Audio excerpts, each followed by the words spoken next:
So pretty much any category starts at the file select screen. You make a name, and the timer starts on your first input as soon as you select the file. So we'll do a little bit of switch over to that. Okay. I didn't think so. Alright. We'll go ahead and start. So, for advancing text in the game, you're pretty much just going to mash all your face buttons. That means A, B, X, and Y. I pretty much mash B and Y with my left hand and A with my right thumb. That way they're all being pressed at different times to advance the text as quickly as possible. And then you just mash to jump out of bed. We're going to pop a left here, and we come out next to Link's house. So I'll explain wall and air pumping. Basically, if you're moving up or left, Link's animation starts with a 2-pixel movement. So if I tap left, I'm moving 2 pixels at a time. If I tap right, moving 1 pixel at a time. So it's ideal to, if you're moving up or left, to use wall or air pumping. Basically, while you're moving up, if you mash left or right, it will reset your running animation to a 2-pixel movement. And ideally, because Link's animation alternates between 2 pixels and 1 pixel, you will press left or right, if, for example, if you're moving up on the frame that you normally would advance 1 pixel, and you'll move 2 instead. So you can save a tiny bit of time. Let me get past this text. You can save a tiny bit of time over the course of the run. So you do it anytime you're moving up or left. You can save a little time. So right here, I'll cut through these bushes. I'll wall pump, which means you're just doing, like if I'm moving up, and let's say when I'm trying to get from basically from here to up to this bush, I'm going to be pressing up, but as I do that, I'm going to be mashing to the right on my D-pad. Something like this. So what it does is that'll reset the run animation. You can save a tiny bit of time. A couple frames in some rooms. But you'll wall pump to the left on this side here, and then switch and wall pump to the right to get between the bushes. And you can pump on either side between these here. As long as you don't accidentally go between the bushes, then you have to have a few movements that push you back in line between them. You can actually lose time. So I usually just pump on one side so I don't accidentally do that. So if you take too long in the escape, you'll constantly get the text box that comes up, so don't ever do that. But you'll come up here, we'll pull this bush up, and we'll fall down. Oh, right on. We'll come down here, we'll talk to your uncle. Again, we're mashing text again. We don't want to mash the X button typically, because that can sometimes cause you to do an extra input. A lot of times you'll do an extra input when you're mashing text. And if you do one right after the text box comes out, you can sometimes open your map, swing your sword, use the item in your hand, or start a dash, and that can cause you to look kind of silly and also lose a little bit of time. So we'll come into the castle, we'll wall pump left, wall pump to the left and up. Then we'll just slide up in here. And just avoid the guards if you can. I just wall pump on the right wall, and most of the time I can just run right through, but adjust as you go. We'll come up top, and we'll go down the stairs. And here's your first kind of trick. So you're going to come down these stairs, and what you're going to do as soon as you come in, you're going to look up, you're going to charge your sword, and you're going to quickly move down next to the guard, something like that. Okay, so this is what it should look like. Okay, so ideally you'll stop here roughly, you'll spin slash, and that should hit him against the statue, and the second hit should punch him closer to the door. The idea is we get him to drop his key close to the door so that you don't have to move up and get it and then come down and leave. So there's a couple ways to do it. I find the spin to be the easiest, but you got to be pretty quick coming out of the door. And if you come down to the wrong spot, it'll just swat him past the statue. So you do want to get a few pixels away from him. Otherwise, he'll just get knocked down. Like that. So if you get pretty close to him, though, if you're too far away, it knocks him down. If you're too close, he'll just hit the statue. So it just kind of takes some practice getting a feel for it. But ideally, you want that key to drop next to the door so you can move on. So we'll hop down. We'll move under that guard. We'll move down here. Nothing special here. We're going to wall pump against this thing the whole way. It's a good opportunity to do a little bit of that. You're going to do a lot more of it here. Now, as you're coming up this corner, if you come around too low, a lot of times this guard here will see you. So you want to wall pump up until you're lined up with the railing here, and then come down and around it. When you get to this point, you want to come in here with your sword charged, see where the guard goes, react, and spin him. It is actually faster if he starts moving to the right like this. It's actually faster to just slash him twice. But you should pretty much always come in here with your sword ready to spin, and that will save you the most time, most consistently. Same deal when you come in here. You pretty much want to have your sword out. Come down. We do what's called a poke spin. So immediately after you poke him, you'll let go of B, and it'll spin him against the wall, and the key will drop over there. We're immediately just going to come over here and grab the chest. We'll boomerang the key and walk out. Sometimes you will come out so fast that the key won't make it to you. If it's really far away, you'll have to go back in and get it, but most of the time you'll get it anyway, and it's not a big deal. One small optimization that adds up over time as well, when you come out of staircases like these, if you watch, if I just press down coming out of this staircase, Link does a little bit of a stutter step before he actually comes out of it. So what you want to do is press left or right, and you can immediately start moving at full speed. So even if you're not going to move left or right, if you just press it as you come in, I'll show you here, it will still save you some time. So I'll just immediately press right and come down, and I don't have to deal with that stutter step. And you can boomerang that guard, or you can just kill him. Most of the time it's safe to just go ahead and kill him. But we're going to come down here and take care of this guard. So pretty much kill him any way you're comfortable. You can boomerang him to stun him and stop his animation. The ideal method to kill this guy is with 8 slashes. You just use his invincibility frames in order to keep yourself from taking damage. If you're not comfortable doing that, you can come over, and after you kill that guard, you can grab a pot and hit him with it. That counts as 4 slashes, and it takes 8 slashes to kill him. But let me show you the way this room typically goes for me. Oops. I got the RNG locked in here, so I'm just going to go ahead and move past him.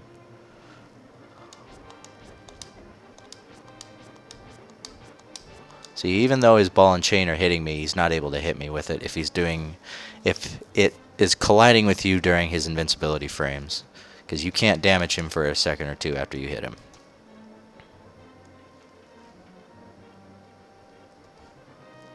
So again, so you can manipulate where he goes when you hit him based on where you are in relation to him. Ideally, you want him to drop the key somewhere over there, somewhere between here and where Link's standing, because that allows you some time to get in front of the door and then boomerang the key. Okay.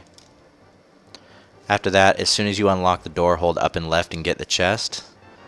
You don't have to be this far to the left, but it's easier to do this so that when you come out of Zelda's text box, you can just hold down and right to come out the door. So we're mashing, we're mashing, we're mashing. And there's 2 text boxes at the end. One interesting thing about this is that if you're on the final text of a series of text boxes, L and R will advance you out of the text box. L and R serve no purpose in the game. except to advance text on the last text box. So it's perfectly safe to just mash L or R. That way you don't do any extra actions as soon as it's over. All 3 of these pots have hearts under them if you need them for anything. I'm going to grab one just in case. From here, the escape is pretty boring.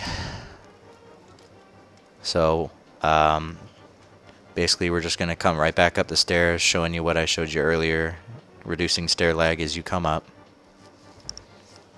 Alright, man. Take care. Leave a follow if you like. We're pretty much just going to wall pump when we can and walk your way back up the way you came.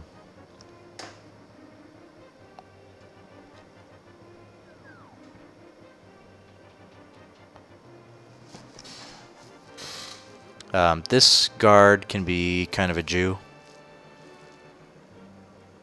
And unfortunately his position's already locked in because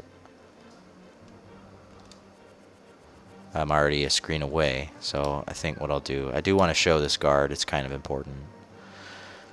But let's say I just hopped off that ledge and I'm coming up here, pretend this guy doesn't exist. Sometimes this guard will see you when you come in the door, but if you just kind of go wide left around the chest, he won't see you. But there are times where he will just kind of quick turn and see you like that for no particular reason.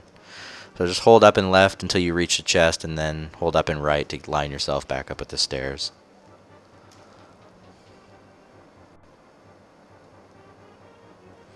Down here, just work your way down, boomerang any guards that are in your way.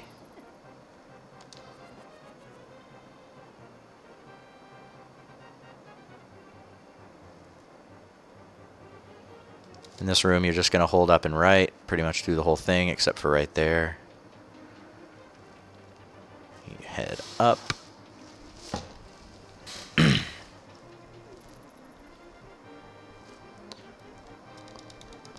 Mash. I like to mash A and R a lot, especially in the escape when I'm advancing text, just because you don't have to worry about dashing. You don't have the boots yet.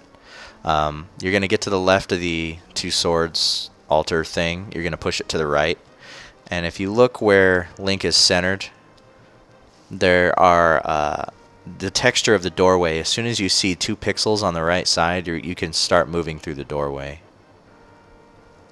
Here, we're just going to mash up and right. We're going to hold up, mash right, watch for the rat. Sometimes he'll come down there. And you just make your way up to the top right. And the snake room is a bit of a bitch. A lot of times people will come in with their sword charged. That's fine. You can just come in and swat them out of your way. Their placement is RNG, but their movement is random. So sometimes it'll be different even if I reload the state. But immediately want to turn left so that you can get a read on those snakes. They pretty much come in 3 rows. There'll be a row on the top, row in the middle, row on the bottom. If the middle is open, try and guide your shadow through them, and you can actually squeeze between them. You normally cannot do that on just the bottom or the top. But you can hit them out of your way, you can boomerang them, whatever you prefer to do. But they take 2 sword slashes, so don't waste too much time. Right here, I like to do something a little bit different. It's kind of hard to explain, but I will hold up with my left thumb, and I will mash right on the D-pad to wall pump on this right wall.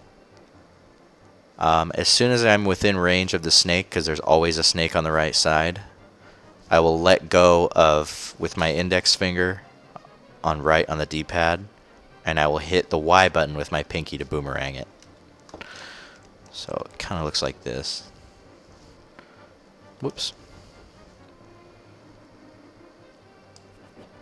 So you can get a few frames doing that. What's up, Firestar? But otherwise, you get the key, head out the north door.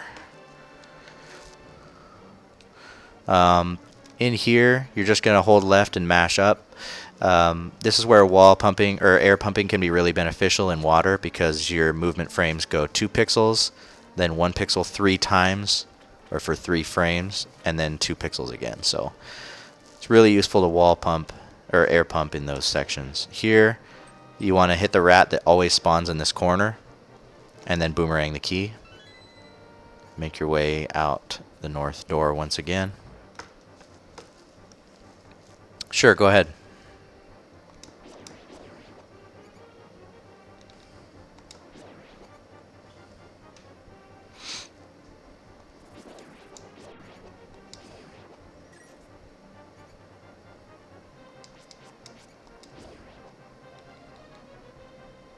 Anyway, we wait for that question to catch up with the chat delay. Do I recommend any games? Sure, Link to the Past. When you come into this room... Oh, for SNES. Okay. Yeah, well, Link to the Past, obviously. Super Metroid. Super Mario All-Stars. Super Mario RPG. Chrono Trigger. Lufia 2. Yoshi's Island. Kirby Superstar. There's a lot of games that I really like for the SNES. I feel like Link to the Past is pretty essential. Same with Super Metroid and Super Mario All-Stars.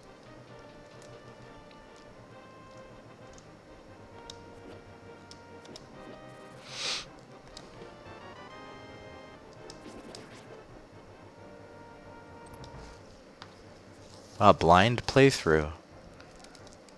Well, you'd be a fucking savage at a blind playthrough if you follow my tutorial.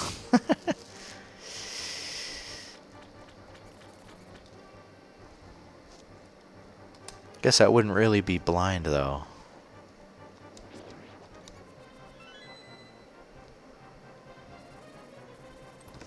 Well, maybe you'll learn something here. When you come into this rat room, just hug the left wall. Provided no rats are in your way, you can just run straight through those bats and they'll never hit you. Well, that's not saying much, though. I don't know. Undertale, I didn't think it was very difficult, to be honest with you. Semi-blind. Nice. Thanks for the follow, dude. Appreciate that. But anyway, you're going to come up here. You're going to push this block. We're going to go up the stairs. This room here, you want to make a quick read on those rats. And then I actually usually don't press any inputs when I come up the stairs, except for left to reduce the stair lag.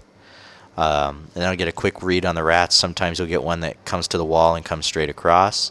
Sometimes they just come straight across the middle. So you just do a quick read and move around them. When you come down into this room, as soon as you enter, hold right until you get pretty close to the corner, and you can skip a text box. So, like, if I were to go back up here, you can see the text box comes up when Zelda gets in the right position. Oh, so you speedrun Undertale. Okay, that's different. I thought you meant, like, casual playthrough. I was like... Nigga, that's different. Okay. Anyway, so yeah, hold right to skip her text box. Come over here to pull the right switch. And we come down into Sanctuary. I split as soon as that altar starts moving. At the first frame that the altar moves. Advance this text. There's a lot of it.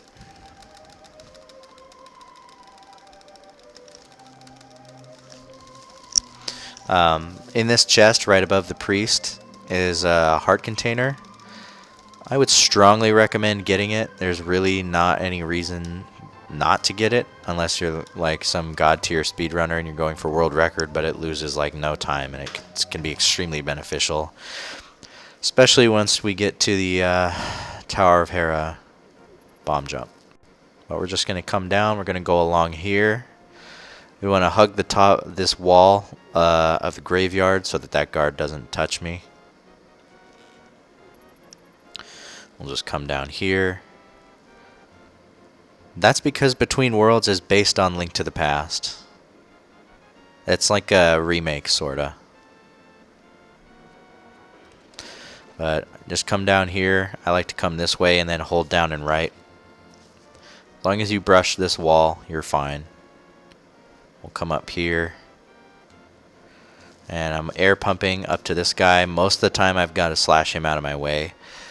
Stairs is when you notice the biggest difference with wall pumping.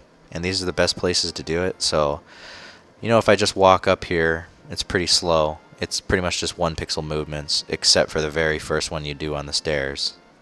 So, if you mash, look how much faster that is to mash. So, mash left or right when you're going upstairs. It will save you a bunch of time.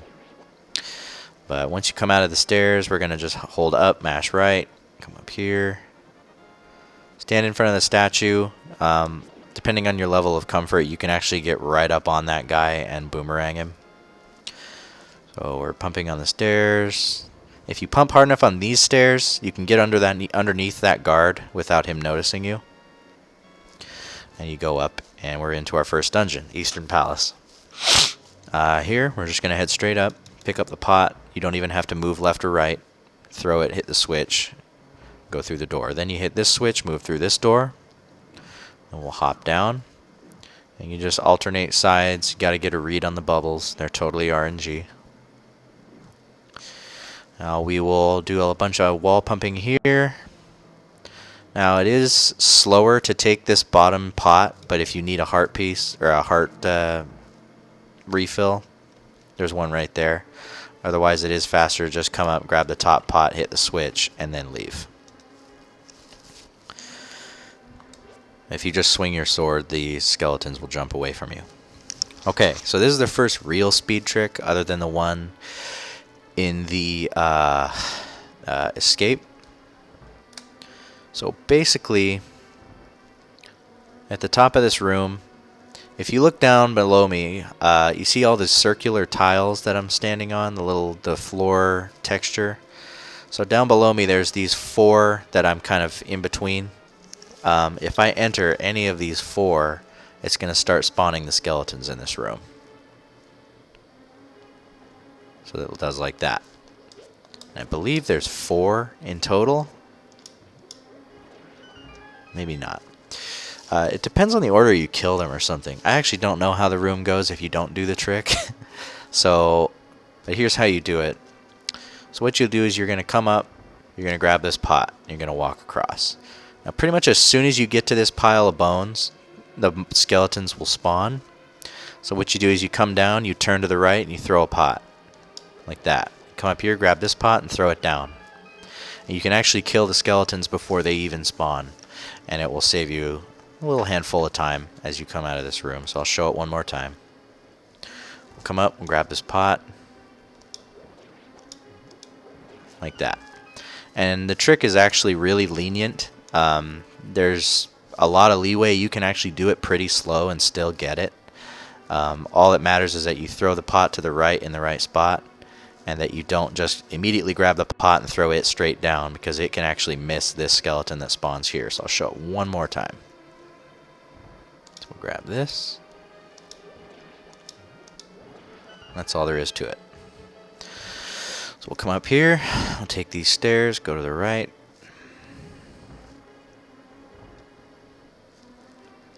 One thing you're going to want to grow accustomed to, especially in the early game in the light world, is arrow routing. I personally just pick up all the arrows I can find. There's an arrow under this pot. In Agahnim's tower, you need 11 arrows for the good strats. So ideally you want to have arrows in the light world. We're just going to come down here. If you're nervous, there's a heart right here, and you can walk across the room with the pot and hit skeletons that might be in your way. But otherwise, you just want to grab that pot for the key and head out. We'll head down here. And we're going to mash both sides here as much as you can on the way across.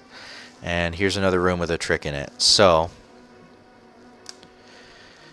basically, holy shit, that timer is annoying. Let me turn that off real quick. False. Yes. Okay. Sorry, we'll get back to the Ice Palace bomb jump when we get to that point. But for this room, you have to kill all the enemies in here in order to make the anti-fairies spread out, and then you can hit the switch. That's really slow, so we're gonna do this instead. So you can actually take advantage of your invincibility frames and step on the switch without having to kill all the enemies in this room. So what you need to do, we're going to come in, come down. I like to get just a tiny bit above this railing. That way when I move to the left across it, you can see it sort of pushes me up when I push left. That way I know I'm in the ideal alignment. Then what I'll do is I'll move up into the little squid monster. What? Good.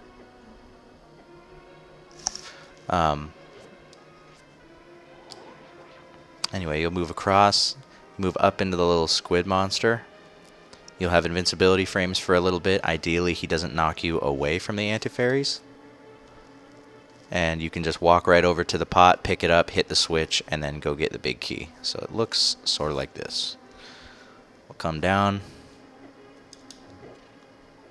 And a lot of times, you actually won't get the iframes immediately. What can also happen is if you move away from the switch too fast, you actually can't trigger the switch when you're in iframes. You have to get it while you're in between. So I'll do it one more time here for you.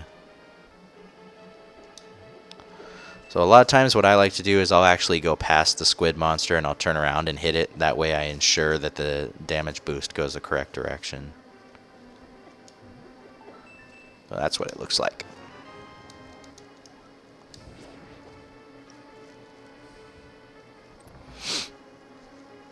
So we'll just head to the top.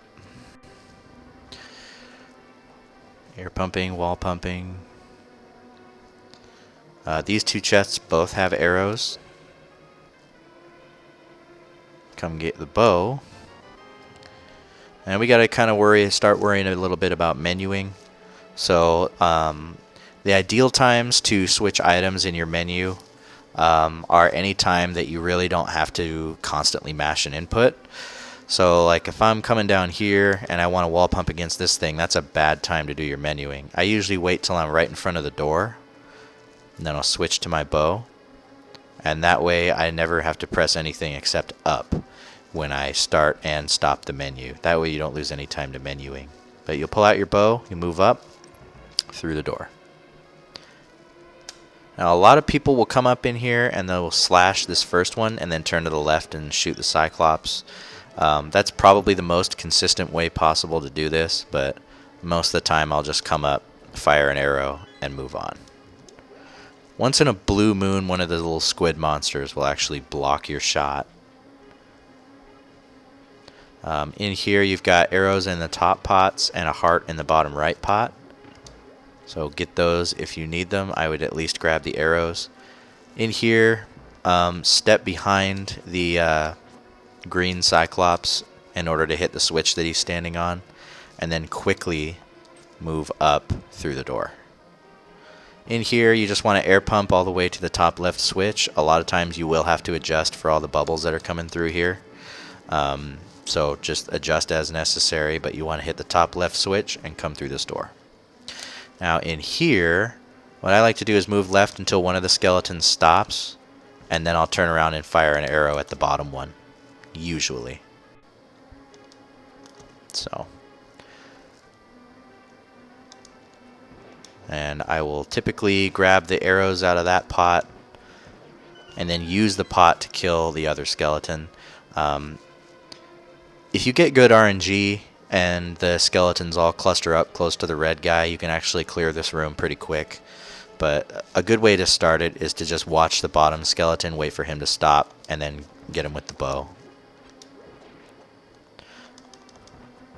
And the only way to kill the red guys is with your bow. far as I know. And this pot contains a heart if you need it. You want to come into this next room with your sword out. A lot of people will turn to the side so that they don't accidentally poke the enemies. That's fine. So we'll go ahead and show that. And come up and spin these guys. Optimizing the red Cyclops can be kind of a bitch. So what you do is you come up, you trigger them. Whoops. Come up, you trigger them.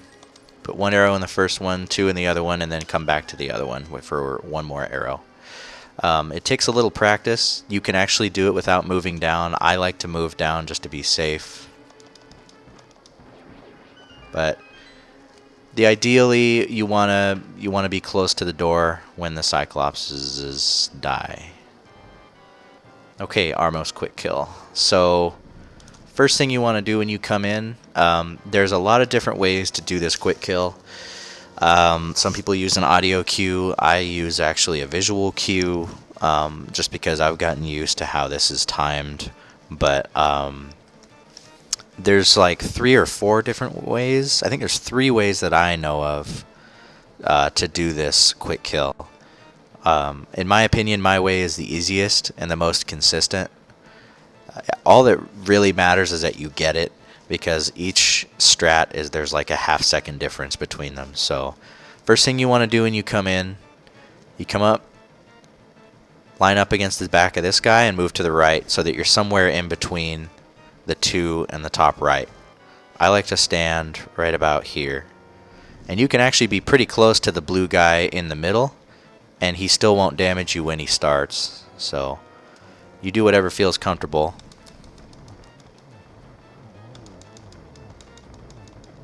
And what you want to do is fire 5 arrows to the right from this point.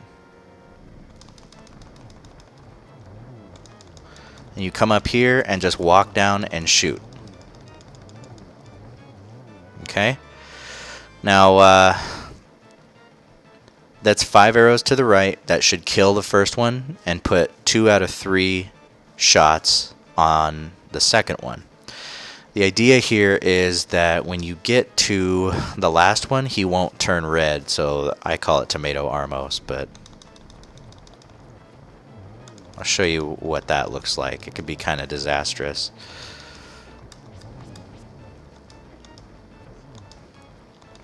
I'm trying to purposely fuck this up, and it kind of got more fucked up than I wanted. Okay, so when you get to this point, he'll jump around and stomp around. If you, for some reason, fail the quick kill, which will happen, it does take a little bit of practice and some grinding just to get consistent at it, but I personally don't think it's too hard after you've grinded it for a little bit. But once he turns into a tomato, you want to get underneath him and just fire 3 arrows. You can still beat the boss pretty quickly if you get a red Armos, but that's not a huge deal. As far as where I like to start shooting arrows down, I like to, there's this texture in the wall that my sword is pointing at. You got these weird beetle things that are embedded in the wall. I like to line up kind of where this line is, just a little bit to the left of it. The reason is you can only have 1 arrow in the air at a time. So if I try and shoot, you can see Link just pulls his bow out and nothing happens. So if I'm close to a wall, I can actually fire pretty quickly. So ideally you want to be pretty close to your target.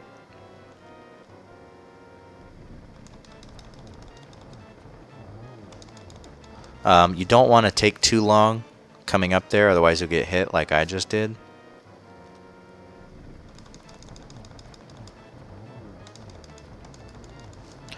You can make an adjustment to the left if you want, but you'll have to make another adjustment to the right as you come down. But I will typically start somewhere over here, because as they are bouncing around, they tend to kind of do a wide arc out here, and then they come around. So I like to start sort of close to the middle, and then I'll sort of follow the arc with them and kind of come down something like that. It does take some practice, and you need to kind of get the feel for it. The only thing you want to avoid is that right there. Shooting an arrow and then trying to shoot again and then getting stuck. That is almost always what will cause you to fail the quick kill. If you are too far to the right of this texture that I like to use, you will miss the first Armos. If you are just in this kind of a sweet spot in the middle, you will hit the first Armos, and then every following arrow will miss the one that's in the middle, closest to the outside here. So you want to definitely start kind of in the middle, and then walk to the outside, and then walk back in as you get closer to the end of the quick kill. Ideally, you just want to be a little bit above each Armos as you shoot them. So I'll try and show it one more time. I'll also show the startup. So come up to the top of this guy, move in between them.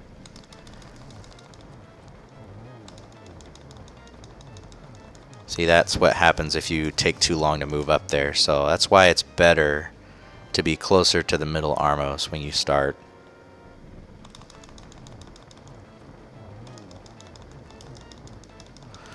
Now, see, now I'm fucking it up because I'm doing a tutorial.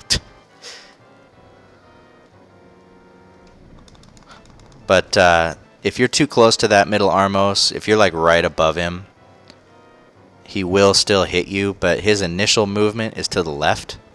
So you just don't want to be colliding with his hitbox when he first moves.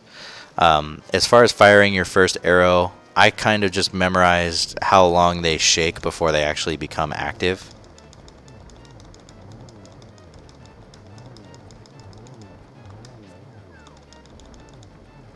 So you can see how fast it is even if you fuck up the quick kill. But as far as starting it up, you can actually listen for the audio cue too. So the music kind of goes da na na na na na na.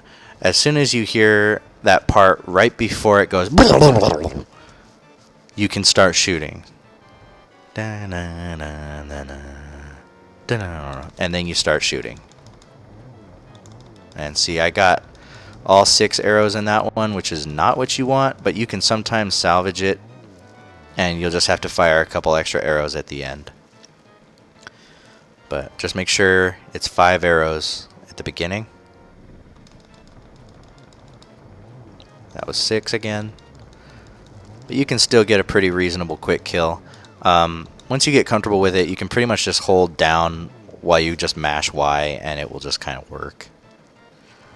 I'm doing this really inconsistently because I'm in a fucking tutorial. I get this pretty consistently in runs. I don't think it's that hard, but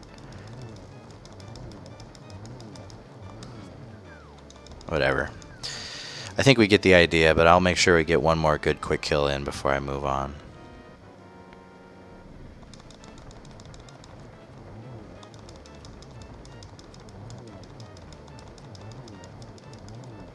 Like that. Okay. Alright. Moving on. When you go to grab the pendant, you actually can be pretty far below it before Link actually picks it up as it's still falling. If it actually hits the ground, you'll have to move pretty much directly under it in order to pick it up. I always split when Link spins his sword. I'll show you what I mean. He goes kind of a spin and there's like a shing, his sword will sparkle. That's when I like to split, when the sword sparkles. Like that. I think that's the kind of the standardized split timing. Alright. That's Eastern Palace. So we're going to come down here. We're going to jump down these 3 ledges. We're going to come up. We'll come down here. And we're going to Schlar's fucking hut. I like to come in and just mash A. That way I talk to him as early as possible, and then I can move past him. Just mash your face buttons here. Get through his text. There's 2 more text boxes that you can close with L and R at the end. As soon as you get done, move to the right, dash up, and we're going to grab this top pot. This is where you're going to learn how to dash turn. It's pretty easy. Just like that. This wall, you can actually get enough separation to bonk it like that. But what you're actually going to want to do is come up along the top of the pots, initiate a dash, and before you actually take off, you hold up. So it looks like that. This is how I always route the rupees. A lot of people will pull trees. I think that this is a lot easier and more consistent. You don't have to worry about rupees. Plus, You want to grab these if you're interested in getting buying a bottle anyway, for example, or doing the gold sword route. So all you really need to worry about is that you have 110 rupees going into Palace of Darkness. But as soon as you come out of here, we'll move to the right. I actually will pick up this second pot. I realize I already did that. And as soon as I pick it up, I'll be kind of somewhere in the middle here.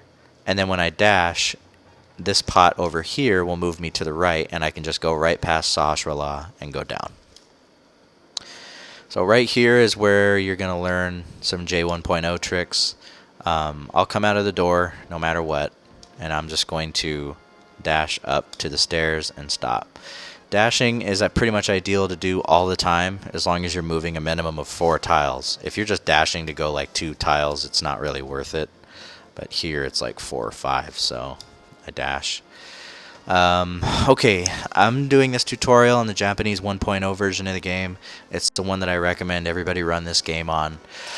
The reason is there's a lot of really cool, huge time saves that you can do in the J1.0 cartridge. So my favorite one, which is probably my favorite trick in the whole game, is well, I guess it's called spin speed. That's what I call it anyway. Basically, it's a 2-step trick. The first step is to enter the glitch state, and there's 2 ways that I know of to do this. One is hook dashing, which I can show later, and the other one is just using a spin and then pressing A. So the way it works is you charge up your sword, and all you do is let go of B and then press A on the frame immediately after you let go of B. Now if it works, you can see I'm trying to mash my sword and nothing's happening.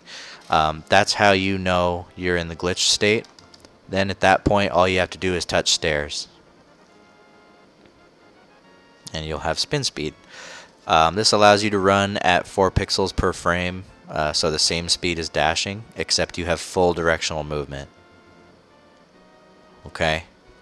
In order to get out of this state, you need to do a screen transition, hop off a ledge, or initiate a dash. So if you get stuck, you get pinned behind an enemy or something, just do a quick dash like that, and you'll be able to use your sword again. So again, you hold B, and on the frame immediately after, you hit A, and you should be in the glitch state. I wish I had a hand cam right about now, but the way I like to set this up physically with my hands on the controller is I'll hold B with my right thumb, and I'll just stand my thumb up kind of vertically, and then I will slide it off the button and just quickly hit the A button and just slide it right across the controller. I'd say I get the glitch state about 90% of the time doing it this way. As far as touching the stairs, that's the second part. There's really nothing to it. You just kind of touch the bottom of the stairs. There's actually like a little transition point where if you actually go like too far or not far enough into the stairs, you won't get spin speed. There's kind of a sweet spot, but it's extremely easy to get. Like you see right there, I wasn't in far enough, so I lost the speed, but I'm still in the glitch state, so I can just touch it again to get speed again. But if you don't want to do spin speed, you just dash the way I'm going to show you. But otherwise, if you can get spin speed, come up the stairs, mash, hold left, down, right, come through here, and hop down this ledge. So we can't use the state after you hop off that ledge, so we're just going to dash down here.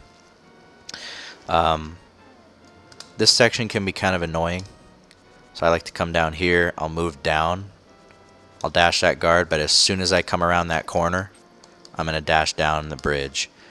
In this case, the blue guard quick turned and he saw me, so we'll see if we can get that to not happen. Yeah. Ideally, you want to kind of brush against that statue thing and get past the blue guard, because if you tink off his sword, he will turn and see you immediately. But we're going to go along the left here, and we're going to stay along this top wall so we can hit these bushes. And then I'm going to do, as soon as I get to this point, let me clear these guards out and I can show it better. So we come out of the screen transition, come over here. As soon as you hit these bushes, I'll press right to stop the dash.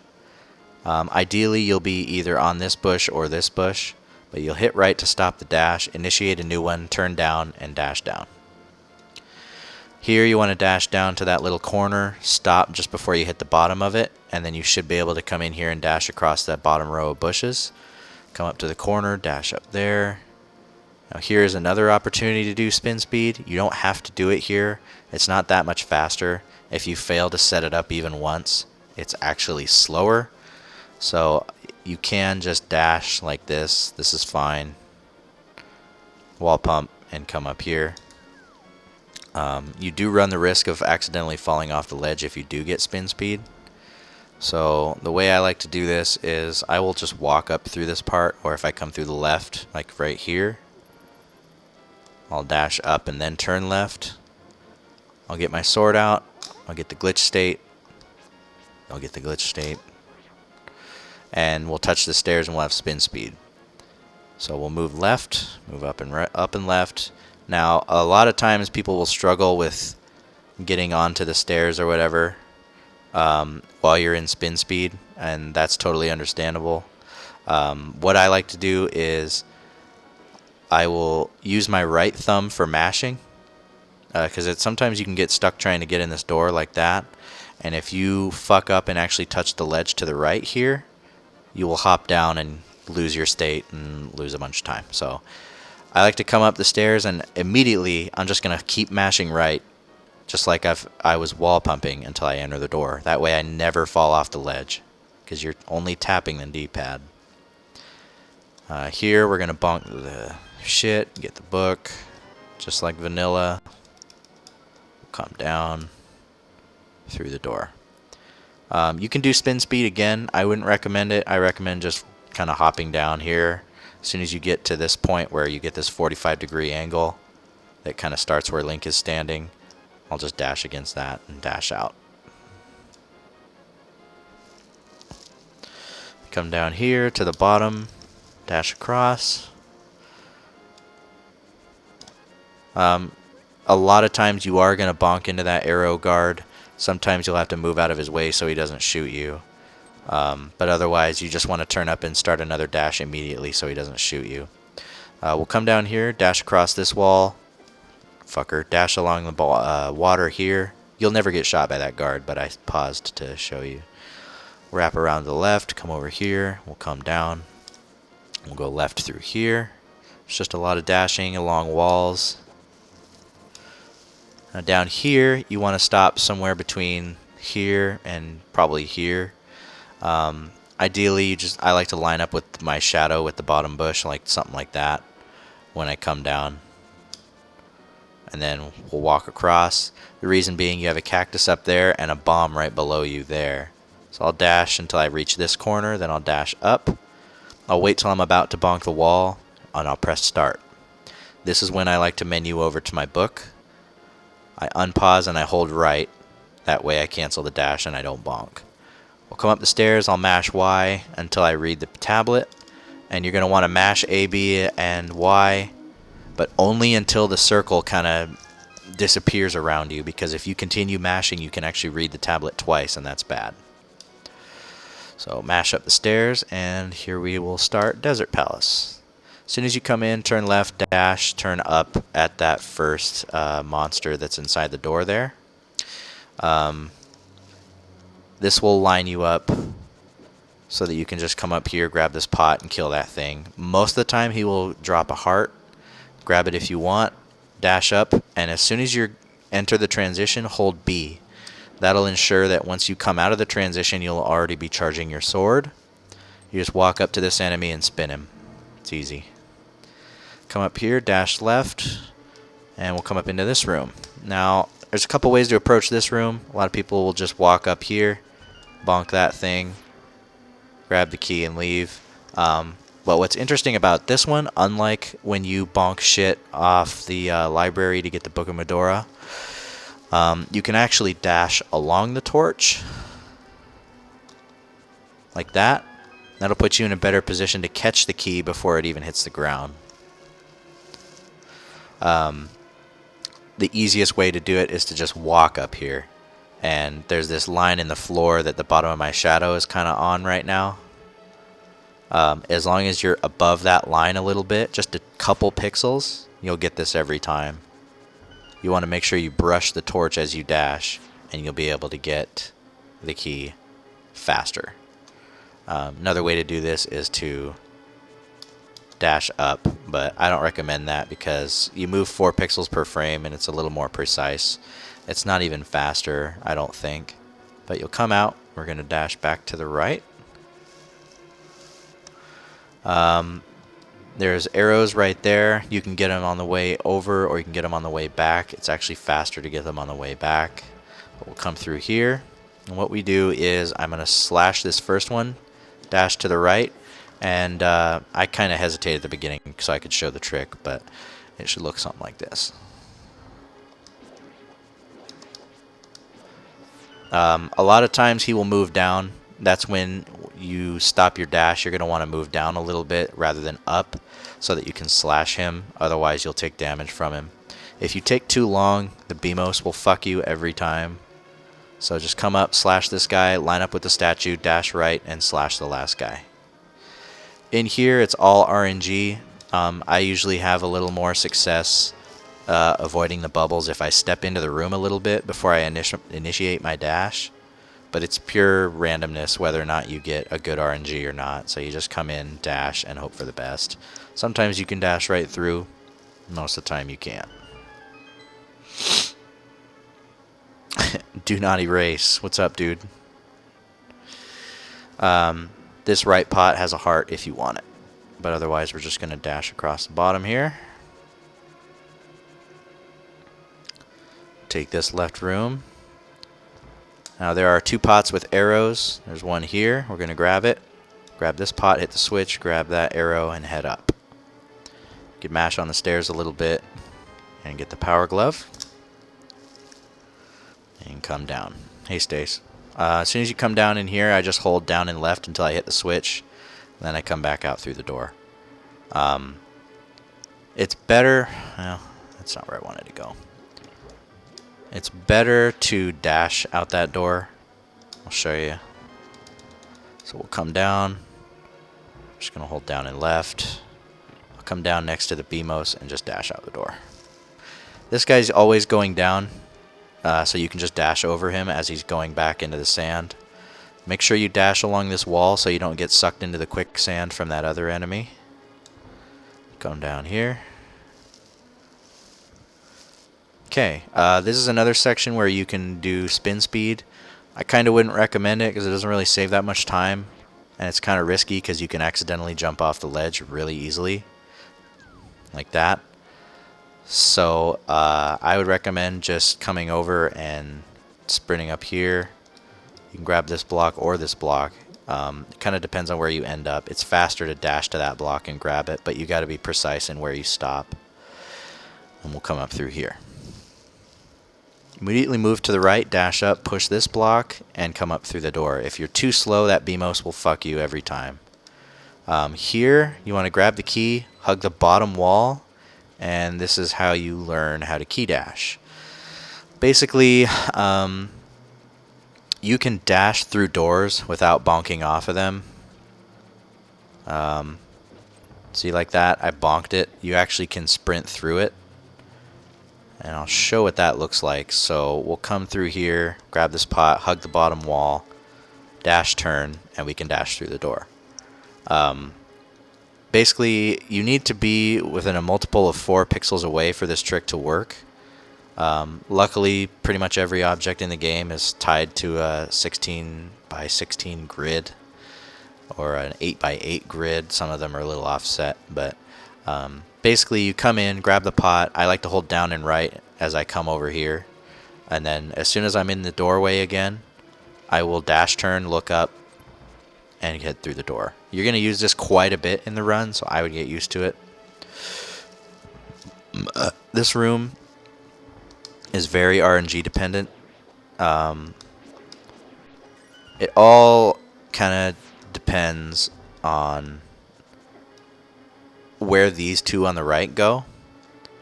But if you come in I like to just immediately start a dash, and at the end of it I slash the guy on the left, and then I just walk to chase down the other two. If you try doing a lot of fancy dashing and you bonk even once, you're losing more time than if you... whoops. So this is pretty good. Ideally they'll walk somewhere close to the door and I don't fuck it up. So I'll come to the left, dash down, slash that guy, slash those two, and we come through this door. This room you want to be kind of quick as well because there's BMOS in here. So we'll come to the right, dash between the torch and the statue, grab this key, and dash through the key door. There's a couple ways to key dash that door. Ideally you don't want to stop to slash this one because that upper right BMOS will want to shoot at you. But you want to grab this, and you can either line up against the pots like this and then dash turn up. But the easier way is to just come a little bit past the torch and then use it to line up your key dash. Come to the top here, grab the top right pot, and just walk out. Okay, in here, these two bottom chests have hearts. This one's magic. You don't need it for anything unless you don't have magic for some reason. There's no reason you should have used magic at all so far. And this top left pot has arrows. This red Cyclops is kind of a slut. So let's say you just came into the room. What I will do is I'll dash over here until I'm between the pots, or the torches, and then I will go ahead and light the torches. I do the menuing while I'm between the torches. That way I can ensure I don't bonk anything. But there's really no way to really describe how to do this without just saying go fast. Ideally, when he wakes up, his first movement will be down. That way he doesn't cut you off as you head to the top two torches. But I always do bottom left, bottom right, top left, because the top left puts you closest to the door. And my worst enemy is coming up right here. So the next boss is land molas. I just call them cancer because that's what they are. There's a couple ways to set up the initial attack. So I always bonk the top wall, move up a tiny bit, move to the right, move to the left. And he basically just takes 4 arrows per landmo. It takes some practice. Sword slashes do 1 damage, arrows do 2, and they have 8 health. So basically the best way to line up against the pits for arrows is to just kind of line up just slightly above them and to the left or right, since most of the time their first movement is slightly up and right. But ideally you want to get at least 2 arrows in each one on the start.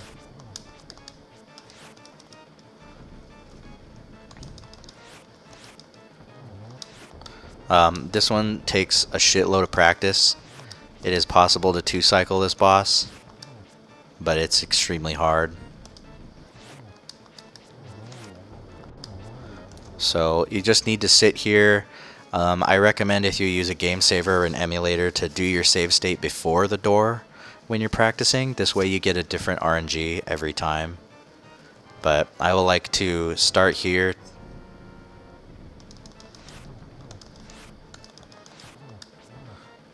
And try and get at least a couple hits on each one. And when they start. But otherwise, you just got to kind of read them. I use the same audio cue as I do for the Armos. So as soon as you hear the... you can start firing. I was too far to the left on that one. So I like to be a little bit far away from the one on the left, because most of the time he does move to the left. The bottom right one is kind of a bitch to hit. Note that slashing will knock you away.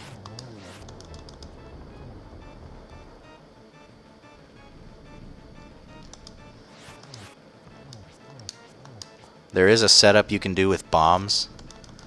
but it's retarded. Don't do it.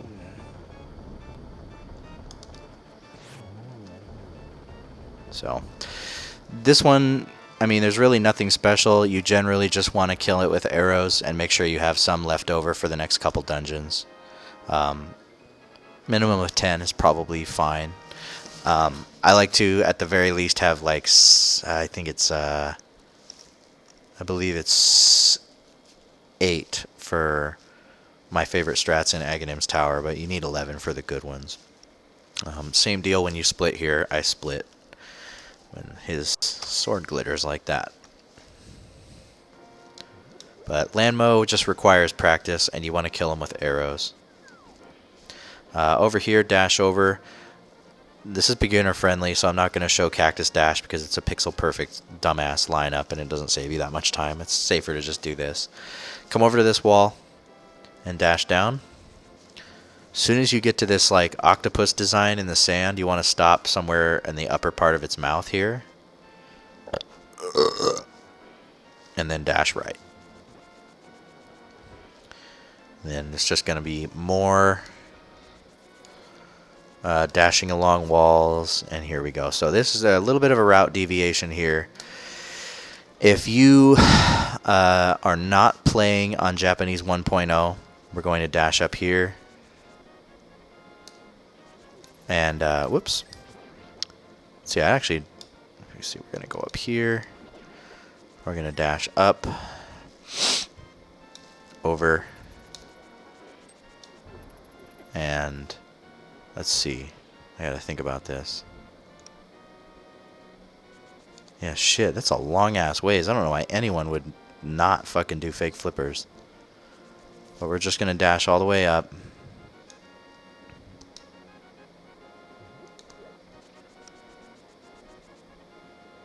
Let's see, where does this go? This shows you how much I've done fake flippers. I don't really know any other way to do this. Yes, this is correct. So you dash across, dash up, dash left. And we're going to come up through the woods to the west of the castle.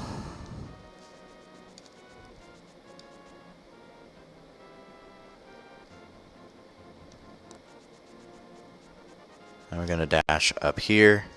And basically that's where the deviation stops. Now, if you're a proper human being and you're running this game on J1.0, you can do a trick called fake flippers. So when you come out of here, we're going to dash down, line up with this bottom row of grass, dash across. Ironically, I think the J1.0 version of the game is actually cheaper than the American version. But anyway, when you get to this ledge, this is where I can introduce quick falling. Basically, after you acquire boots, anytime you're up against a ledge like this, if you press against it and then tap A, you can immediately jump down the ledge instead of doing this little stutter step. So, see, it kind of like runs in place for a second or two. Whereas if I just kind of run up to it and immediately press A, I can just hop right down. Doesn't work on all ledges, so on ones where it doesn't, you want to charge your sword and walk diagonally. Whoops. You want to charge your sword and walk diagonally onto it and then press A. That only works on ledges that aren't supposed to work this way. There are some examples later that I can show you. There's one in Thieves Town that I know of. But otherwise here, just quick fall down. Come down close to the bottom, and then we're going to dash to the right. Just keep dashing. If you see this green electric-y dildo guy here, if you see the electric dildo, don't try and attack it. It'll just shock you. If you really are paranoid about it, you can shoot it with an arrow, but I wouldn't. So avoid the electric dildo. I'll show this one more time. And come across. Be very careful of the crabs in this area. They're the most damaging light world monster that you can encounter. When you get to the electric-y dildos over here, okay, they deal 2 hearts of damage. I thought it was 4. Now you'll notice that when I dash, I'm actually 1 pixel above this wall here. That's if I dash along the diagonal wall and then come out of it. I'm 1 pixel above it. You actually want to be 1 pixel right on it, just like that. Okay? Because if I dash against it, it's going to screw up this lineup. So as soon as you come up here, I recommend stopping your dash to avoid the electric dildo. Hug the bottom wall. This is where your lineup starts for fake flippers. So fake flippers is a trick in J1.0 only that allows you to swim without having to go acquire the flippers. We're going to hug the bottom wall. All we're going to do is walk over to this bush. And what you do is you slash it. And as you're slashing it, in the middle of your sword slashing animation, you're going to hold up and right, as well as B. As soon as you hit this top ledge here, you're going to hold only up until you jump off, and then hold right as you're in the air. So I'm going to try and slow this down here. So it probably looks insanely bad on stream, but we're going to walk across, slash, hold up and right until we hit the edge, hold up as you're in the air, hold right, and now we can swim freely around. Okay? So that's how that trick works. So we'll come over here, we'll do fake flippers, and we're going to swim up. If you are retarded like me and can't swim, you'll probably miss the whirlpool. If you move ideally in the water, you can just get right into it and not have to worry about this Zora shooting faggotry at you. It is important that you don't let him hit you. I don't want to show it as an example because I don't want to soft lock. But basically, if it... fuck it. I'll just go ahead and show it. So if he does hit you, the game doesn't actually know where to put you because you didn't actually really transition legitimately from that side of the screen. So if I try and leave or if I try and move, this is what happens. So don't do what I did. Okay? So one more time. We're going to come up here, slash the bush, move up to the edge, move to the right, and you got fake flippers. You will get used to the swimming mechanics. I've gotten better, but they're pretty annoying. Come into the whirlpool. We'll jump out of the water. And that's it. That's where those are the two ways you can just dash all the way up here or do fake flippers. Fake flippers is much faster. Actually, it's not much faster. It's like 20 seconds or something. I don't know. It's better, though. So we're going to come along this left tree. We're going to dash up. Dash up again. Avoid the electric dildos. Lift this rock. And we're going to enter Death Mountain. So we'll come down here. You can dash over here, until you find the old man. Okay, and the old man's going to follow you. You can't dash or anything. So you might as well just walk. So walk with the old man through the door. His first text box is 4. 1, 2, 3, and mash R. This is a bad place to do extra inputs on text boxes because you're already moving really slow. So just try and make sure you mash properly and don't screw up. Lead him out of the cave. And these dead rocks can be fucking assholes. In fact, they will be fucking assholes. So basically just get down here to this point. He'll give you the mirror. At this point, you want to do a life check. Right now, I have 2 out of 6 hearts. I would not recommend going all the way up Death Mountain with 6 hearts, or 2 hearts, because you can get completely cheap-shotted by the falling cabbages and potentially die and lose your run. It's super, super gay. So if you don't have very many hearts, you can even get cheap-shotted in that cutscene right there. But if you don't have very many hearts, come up here and get kisses from the old man. There's a couple text boxes, but he will refill your hearts for you. Come out of the cave. This is a great spot to save a ton of time with spin speed. So we initiate our glitch state. Wow. On the stairs.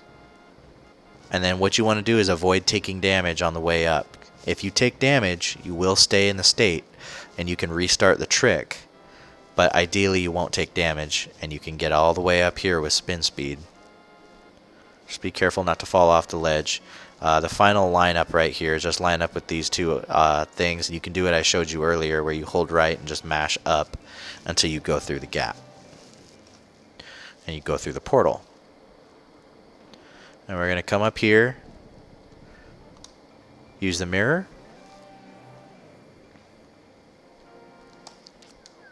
And you can pull your sword out mostly when you're jumping off of edges or ledges like that one. If you pull your sword out and just start moving towards the ledge and then hit A, you'll dash off the ledge that way. That's another way to do the quick falling like I was talking about earlier. That's one of the ledges that it works on, any ledge facing up. But otherwise, avoid the dead rock or hit it out of your way. And the main thing you want to avoid with these guys, I'll talk about this because it is important when you're doing, especially when you're trying to do spin speed and shit like that up Death Mountain. These things become solid after you hit them. So they will block your path sometimes, and it's really fucking gay. So just be careful not to let them block your path. It's a real problem when you're on your way to Turtle Rock towards the end of the run and they block you. But just avoid them if you can. Hit them if you have to. But we'll come up into the tower.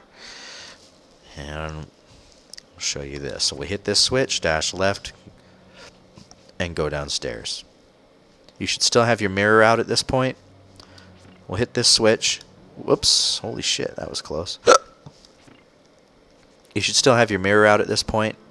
If you are nervous about the mini Moldorms, which is totally understandable, keep your sword charged, walk down, and grab the key. Otherwise, just walk down, and as soon as the first frame possible after you pick it up, you want to hit your mirror and take yourself back to the entrance of the dungeon. Now we're going to hit the switch. There's a lot of ways to do this trick. You can do boom dashing, which I don't really recommend, like that, to get out of the switches. I personally think it's easier and more consistent and requires less focus and retarded shit on the controller. If you just hit the switch, come stand outside of it diagonally, throw it down, and then just start dashing up. These guys can cause problems for you. Kill them if you have to. And we're going to head down into the basement here. Now, this is another one where the boom dash can actually set up a pretty cool trick where you can just kind of chill out on these pegs. But I'm not going to show it because I personally think that boom dashing is kind of excessive for a room like this. It is a good chance to kind of take a break, relax, whatever. But I'm not going to show it because I'm pretty bad at it. But I like to keep my sword out when I'm fighting the tiles and just boomerang. Once you get to the last ones, you want to make sure you hit the last one pretty quick with the boomerang, like I didn't do. And then come through the door. As soon as you come through, hold up and right, throw the boomerang, hit the switch. We're going to come down. You're going to menu over to your lamp. We'll light these. If you do have to slash those guys out of the way, beware of the bone that they throw. Right before you grab the chest, menu over to the mirror, grab the big key, and just mash Y until you mirror back out. We'll hit this switch, we'll hit this switch, and we'll head upstairs. Now there's a pretty neat strat here. Move to the right, hit that guy, and it will knock you into the switch. Throw the pot, kill that guy, and throw the pot and kill that guy, and then progress through the door. It's not very consistent, but you want to get kind of below that first guy. That way it will have a better chance of knocking you down into the switch, because if you notice, Link's slash actually kind of starts in the top left of his animation when you're facing left. So you can be a good ways below him and hit him, and he will ideally knock you back into the switch so that your sword hits the switch in the same swing. You don't have to do it this way. It is faster.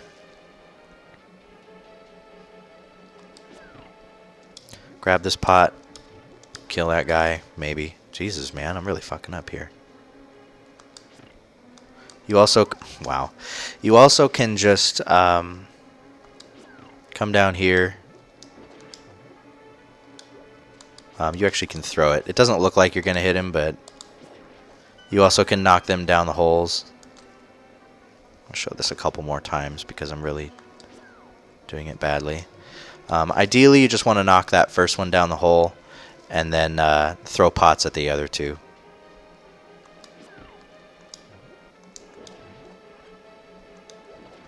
At some point, you'll probably be somewhere here in the room when you throw the last pot. Just dash to the left. Make sure that switch is blue. That's the main thing. Come up here through the door. Don't hit the stars in the floor. Come along this bottom wall and dash to the right.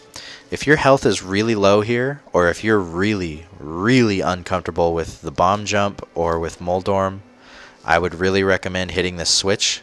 Otherwise, you can just dash past it and head upstairs. You'll see why we hit that switch later.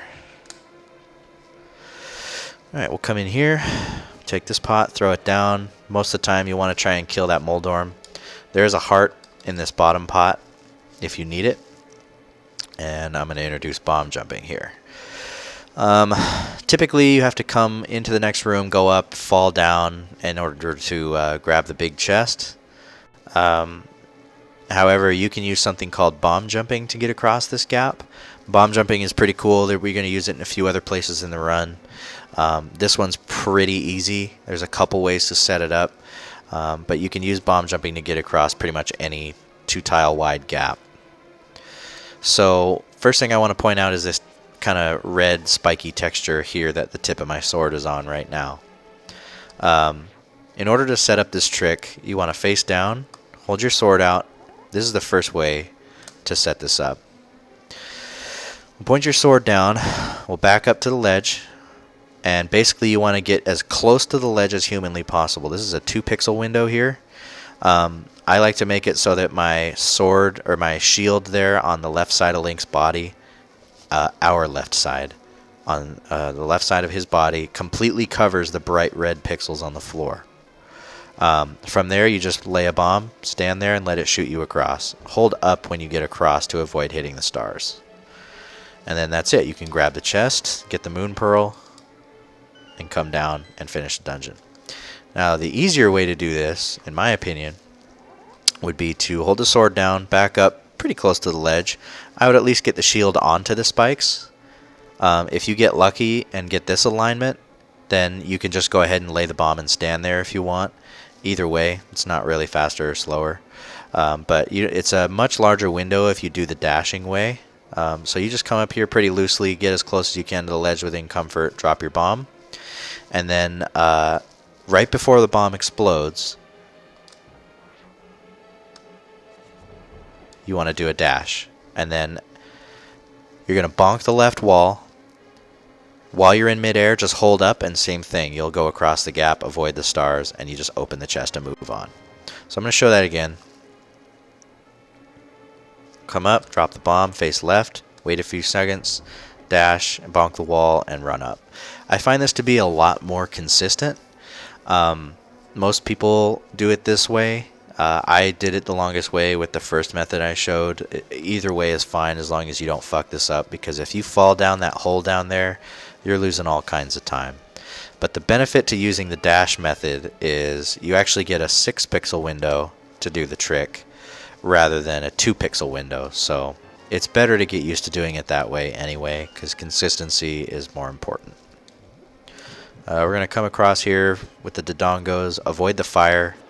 A lot of times they'll fire that wall, and you'll have to just kind of wait for it to stop. And we'll come upstairs. I'll go ahead and show bumper skip. Why not?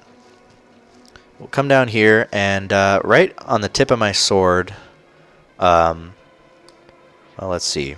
Literally right below Link's shadow, there's like a 2x2 pixel square. Oh, shit.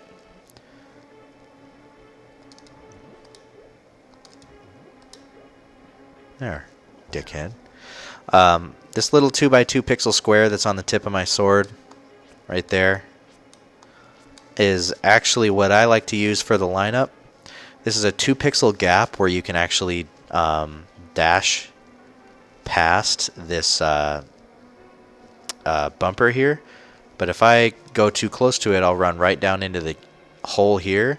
And if I'm too far down, it will actually bonk me into the hole like that.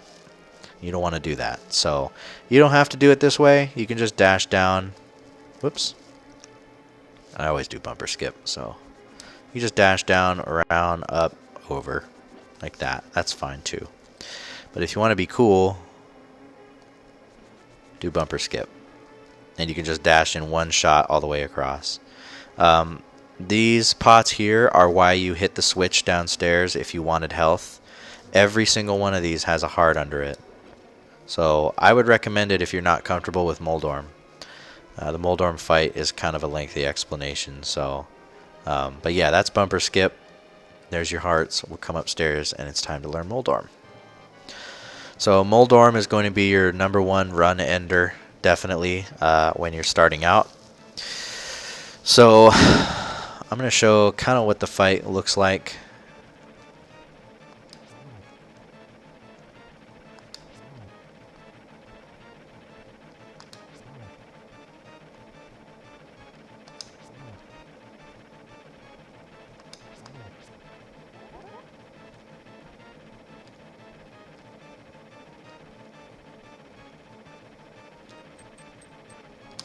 Looks something like that. I played it real conservative. The #1 thing you want to avoid is getting knocked down. Now, I'm going to show you the easiest way to do Moldorm.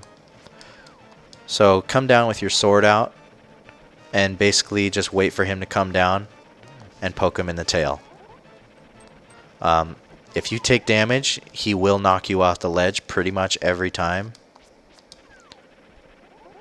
So, the way you avoid getting knocked off the ledge is to hold your sword out, hold B pretty much the entire time he's trying to hit you, and then push the direction away from the ledge. So I'm going to try and stand here and show as an example. So I'm holding left, and I don't go off the ledge. I'm going to hold right, and I won't go off the ledge. If he happens to come at you from an angle, you're kind of fucked. This doesn't always work. I would never rely on it to try and defeat Moldorm, but it will save you in some circumstances. A lot of times people will come up and spin Moldorm's tail. That's fine. It doesn't do any extra damage, but it does have a wider range. It takes 6 slashes to kill Moldorm. On the 5th one, he'll get super fast and aggro, so then he's basically just doing all of his movements just really quickly. And it's just a matter of being adjusting quickly and being reactive to his movements. So, one other thing people like to do is they will wait until he starts to move towards them and then dash through his head into his tail. You also can just kind of keep your distance and use dashes to get close when you think he's going to be vulnerable. Moldorm just takes a lot of practice in order to kind of understand his movement, because there actually is a rhythm to it. His individual turns and how long he moves in one direction is random. And unless he's bouncing off walls, he almost always will rotate clockwise. Almost always. You could see just watching him move around, he occasionally moves counter, but typically that's when he bounces off a wall. You'll notice that his AI is such that he won't literally be completely random. Periodically, he will actually direct himself directly towards you. These are the times you want to take advantage of, because he will only travel a certain distance. When he does target you, there is a maximum distance or a time that he will travel in that direction before he turns again. And that's when you want to attack, because that means he's not going to lock onto you again for some time. So I know that sounds really complicated, but I promise it is the key to this fight. Wait for him to come towards you. You know he's going to be locked into that movement for X amount of time. It's a set amount of time that he gets locked into that movement. After a while, you'll learn to predict it and basically just kind of back up until you know he's about to turn, then run in, and as he's turning, you wait for his tail to come around you like that and slash it. I find this to be a very consistent setup for hitting his tail, except after the 5th slash. You see I'm doing it. All 3 of my slashes have come this way.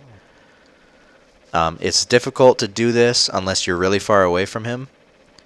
when he's moving quickly, but I almost always will fight Moldorm in this section here. Okay. So, it is safest to hold your sword out, certainly.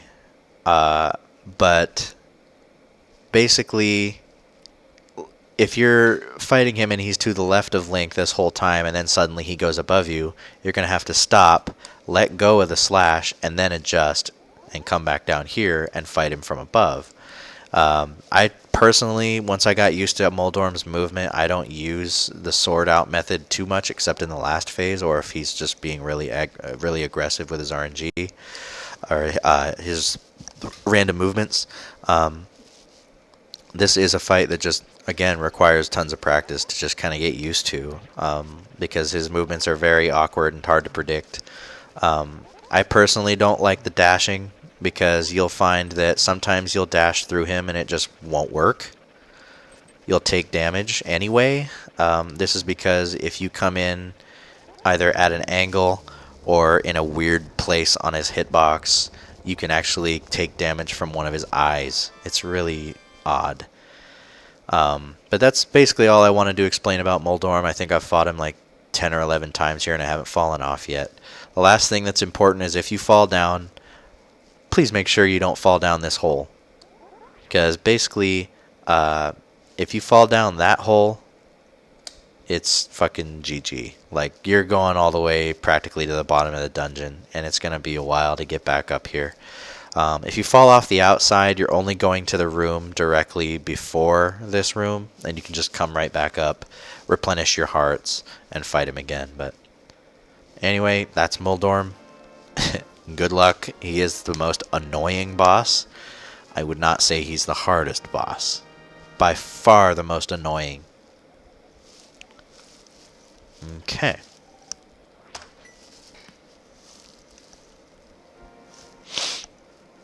When you come out of Hera, just immediately dash left, dash down, come across here, and then you have these gaps on the either side of this. Just kind of come down, touch one of them, and then tap A and quick fall down to the bottom. Do not take the stairs down. It's slow as fuck. Come into this cave.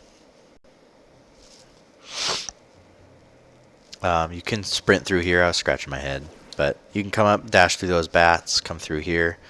Now, in this room, if you just try and dash all the way through it like this, you'll bonk the wall and fall in the pit. Lose a heart and a bunch of time. So these pits here that I'm pointing my sword at, there's 5 of them. So I will count them as I go down. 1, 2, 3, 4, 5, and then I'll pause. You're going to want to switch to your boomerang and then just hold down. And you'll come out the door. Here, come to this ledge, quick hop down, dash up. I like to dash left all the way to that tree stump, then dash up, left, up again, and then enter this transition high. I'm going to dash over here. I'm going to poke that bird. Whoops. And then I'm going to dash down here between these two things. Dash through the log. Dash through this log.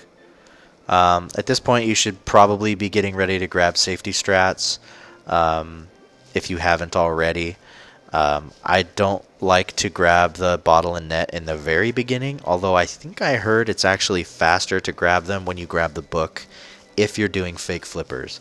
I don't really see how that makes a difference because there are parts where you go deeper into Kakariko Village that I think there are more opportune times to get the key, bottle and net, but that's up to you. You can grab them when you get the book and net, or when you get the book. That's up to you. But this mushroom, you're definitely going to want to grab magic powder at the very least. You can grab this now, or you can come up here, get the master sword, and get it on the way back. When you dash down through this one, you want to go very quickly. So as soon as you align with it, dash down, because that bird will alert very quickly, and a lot of times he'll damage you if you don't get that dash started fast enough. When you come in here, just move to the right a tiny bit, dash all the way up. Try and time it so that you stop your dash behind the pedestal. And grab the Master Sword.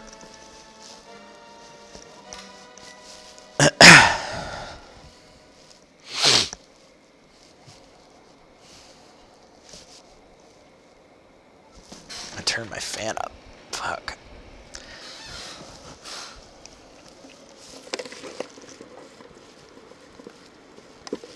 Oh, yeah. Alright. So, a bunch of text. Just gonna mash, mash, mash. I don't ever split here. I just move on. Dash down. You'll have to come down and skip this door. You get another text box here. You can just mash R through it if you want. We're going to come down here, dash over. All the way through here. I like to stop my dash next to the mushroom and grab it right now. Come across here. Dash down through the first log, but you're not going to backtrack all the way. You're going to stop under this tree, dash to the right, come down, slash that bird, and dash here lined up with this tree so that you come out of the transition. From here, you're going to dash to the right, right again, down, right, and then I believe to the left of this tree. Yep, then you're going to come down here, dash through the blue guard, and ideally dash between those bushes down here. Fence dashing is really weird. This one has a really wide window. This fence post, a lot of times you can actually slip around them when you're dashing. It's pretty inconsistent, but this one has a really large window, so just dash down and press down once you're about halfway down the diagonal part of the wall, and you'll actually dash around it without bonking it. But now we're going to, wow. We're going to re-enter Hyrule Castle. And ideally, you want to have full health. If not, you can farm these two fucks here. And a lot of times they will drop hearts. Keep in mind that if you dash into enemies to kill them, they will not drop any items for you. But we're going to make our way up to the top of Hyrule Castle. We're going to slash the barrier and come through the doors. Okay, so we have arrows here. The only reason you pull out the boomerang is if you wanted to boomerang the electric dildo on the way to the Lost Woods.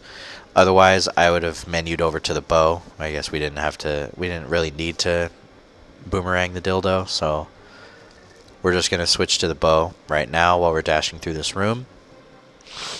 And there's two ways to do this room. As soon as you come in, slash your sword, charge it, move up here. As soon as they start moving down, come down to the door. As soon as these two guards' shoes touch, you want to just move up to the wall and do a spin slash. And that will kill them both. This is not the fastest way to do the room, however, but it's really, really easy. Just like that. The faster way to do this room would be to come through with your sword out, spin that guy. 4 arrows there and 2 arrows here. That way's faster, but it does require you to have arrows. Sometimes you can take a hit there, but you can dash right out this door, keep your sword out, hold B, move down, spin both of those guys. A lot of times these guys seem to drop a fairy or a heart. If they do, go ahead and refill if you really want to, but otherwise dash over here, grab this chest. And then we're going to use it since it's aligned. We're going to move to the left, start a dash, turn up, and key dash through the door. In here, you want to reduce stair lag and just walk down to the door. If you do it quickly, that guard won't get you. In here, you want to try and avoid slashing things out of your way. A lot of times, I will just take damage from the bat as you come in. That one right there. But just navigate the maze, get the key from the chest on the left. Try and avoid slashing if you can, especially if you have full health, because your sword beams alert all the guards. You also, if you happen to tink their sword with yours, it will also cause them to instantly alert onto you. But navigate the maze, open the door, and move on. In here, again, just hold up and right as you come in, and most of the time you'll be able to get past these guys. See, those guys like to drop fairies. I don't know why. I can't even possibly try and explain prize packs, but it has something to do with when you take damage in between getting a lot of kills or whatever. Anyway, we're going to navigate these dark rooms here. Most of the time that guy's going to be in your way. You want to dash through this door. Hold your sword out, hold your charge, and I like to come down here and I will spin that arrow guard. I got really bad RNG when I came in this room. But you can also do that. Ideally, you just want to get the key, align up with the bottom of the wall, come to the center of the screen, kind of the bottom center of your screen, and key dash through the top. In here, you want to do 2 arrows with these guys.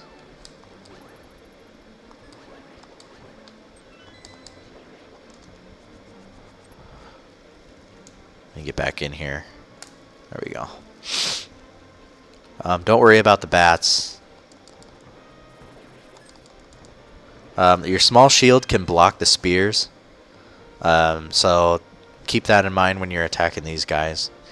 But you can ignore the bats in this room and just come straight for the red guards.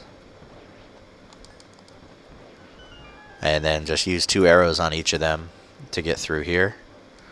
Let me redo this again so I can come through.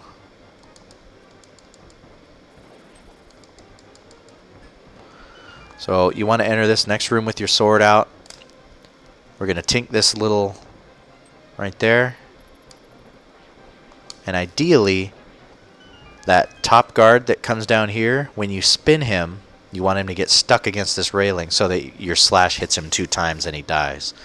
Ideally, you'll hit the bottom one at least once, and then you can just finish him with 2 slashes. Or, I believe an arrow will work, but I'm out of arrows. So, that would be 11 arrows total to do all the good strats in here.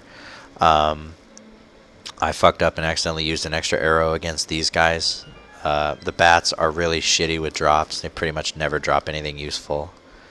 But just come in, poke the railing, and if you don't have any arrows and you fuck up the slash or the spin, then that's okay. You can just slash them. It's technically, I think it's 3 or 4 slashes each.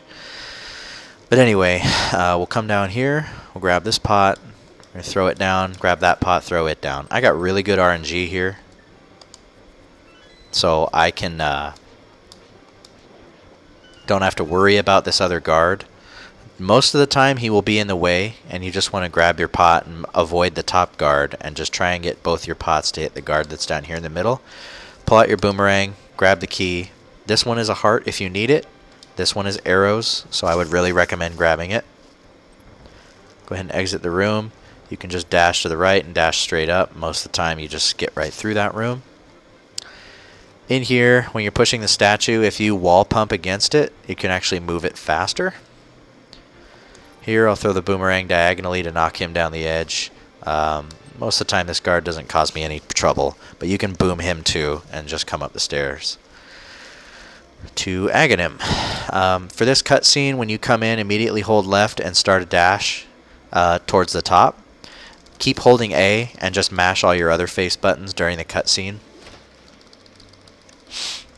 This way, as soon as you come out of your dash, you'll be able to dash straight up towards the exit.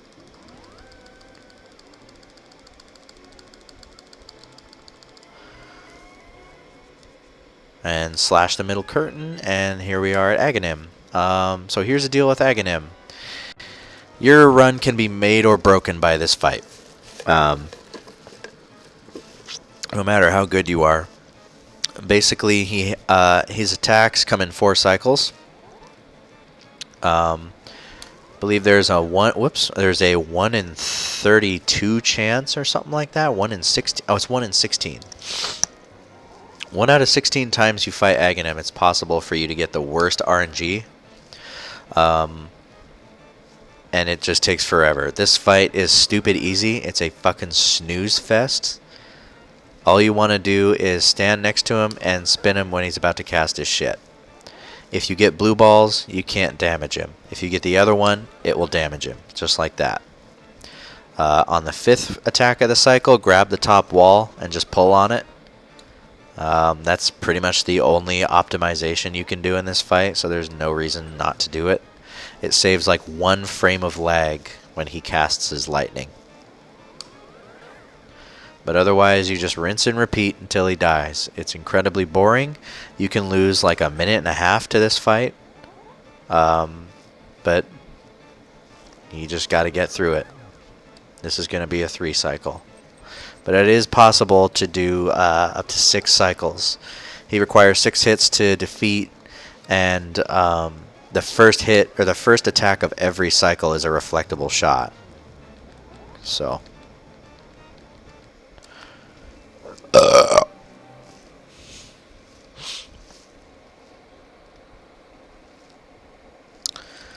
that's Agahnim. And again, I'll split when he spins his sword and shit. There's a lot of text here.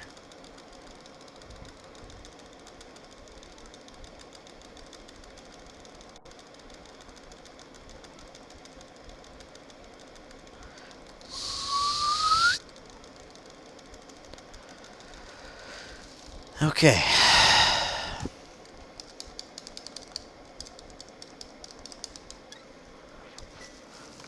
So that's Agahnim. From here, we're just going to come right on down. We're going to jump down all these ledges, and you can come here and do spin speed if you want. Or, let me get back up here. Fucker. Alright, I'm going to reload and just do Agahnim again real quick.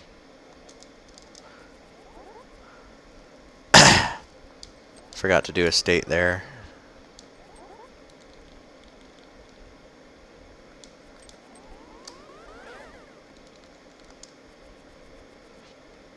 There's really like nothing you can do to even make this fight interesting. It's super gay. Now's a good time to take a piss or whatever.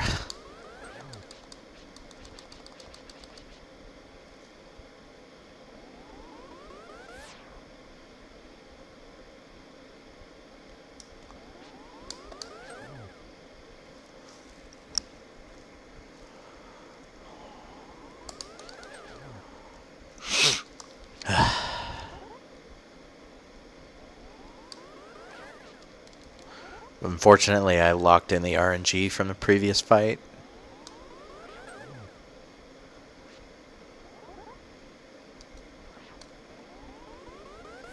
Okay.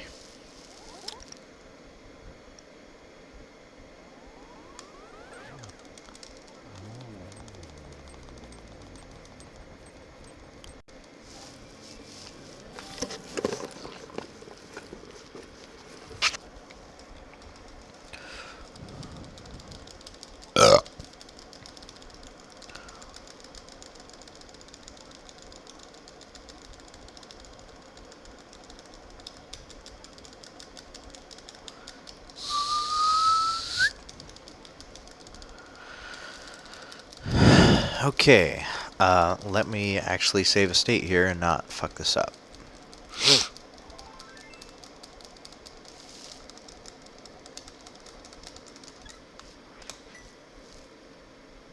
Okay, so you also can jump these ledges, dash over here, jump this ledge, dash over here, and jump this ledge. I think that's actually faster, provided you can get past these guards easily. But if you want, you can also do your spin speed here. Hop down, hop down. You have to restart it and come down here. From here, we're just going to dash down. I dash to the bottom of the water and dash across. That way I don't get fucked by the bomb guy. Come to this wall, dash up. Come up a little bit, dash right. I like to dash along the hedge maze here and just walk up. Walk to the left, dash up here. Move up a little bit, dash all the way through. Dash up, right, and down. So at this point, this is where you want to have 120 or 110 rupees. Kiki will follow you after you pay him 10 rupees here. Note that if you take damage here, he will run away and you'll have to go back and buy him again. Luckily, these bad hairdo fucking jellyfish things like to drop rupees. Not as much as the ones in the light world, but in a pinch, you can kill them for extra rupees, or you can use your boomerang to stun shit and then kill them, and they will actually drop rupees more often. But either way, get up here to the entrance of Palace of Darkness, and I'm going to show Kiki Skip. I think actually this has a different term now, because Kiki Skip is actually some kind of glitch in the glitched run that I'm not familiar with. But if I just dash up here, you see how far back Kiki is? When I pay him 100 rupees, he's got to walk up here for like 9 years, jump off your head, and then open up the palace for you. Now, if I come up here and turn down right before I hit that point of the transition, you can see he's really close to me. So if I initiate the cutscene now, he only has to walk a short distance before he jumps up. And it saves you some time. And that's the Kiki Skip that I know of. We're going to go into Palace of Darkness now. So we'll come up here. We'll go left first. Go up here. Move to the left a little bit. Dash up. Go down the stairs. And we're going to move. We're basically just going to walk right down here to this pot. Hit the switch. You just actually... Okay, whoops. Yeah, I fucked that up. So we come down here, walk down to this pot. Pick it up from the top.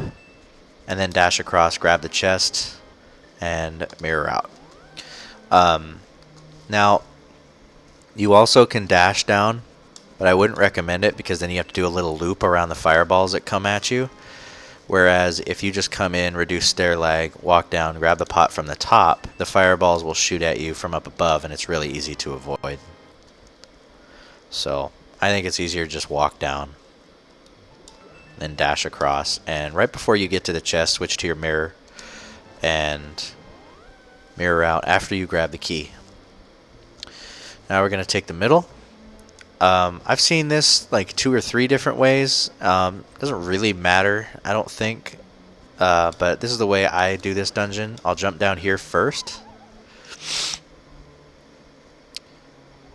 I'm going to grab this pot, grab the chest, grab the small key, mirror out. I'm going to head back up, dash up. Now as I'm dashing here, I'm going to switch to my bombs and blow up that hole and fall down. Come up here. Whoops, don't bonk the wall. Come through this key door. Grab the master key. Ideally, you want to menu, back to your mirror before you get the big key. I kind of forgot to, but basically, once you get the key downstairs and the key and the big key down the hole, and then the key down the pit, you're good to go up to the right side here. So we'll come up here, push the block, dash up.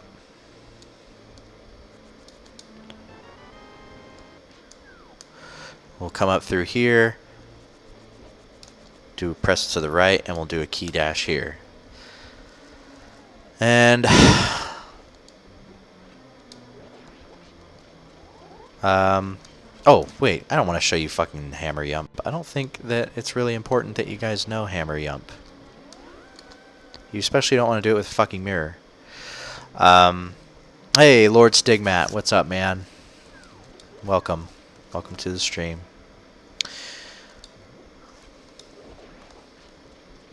Whoops. I kind of just want to do this for fun.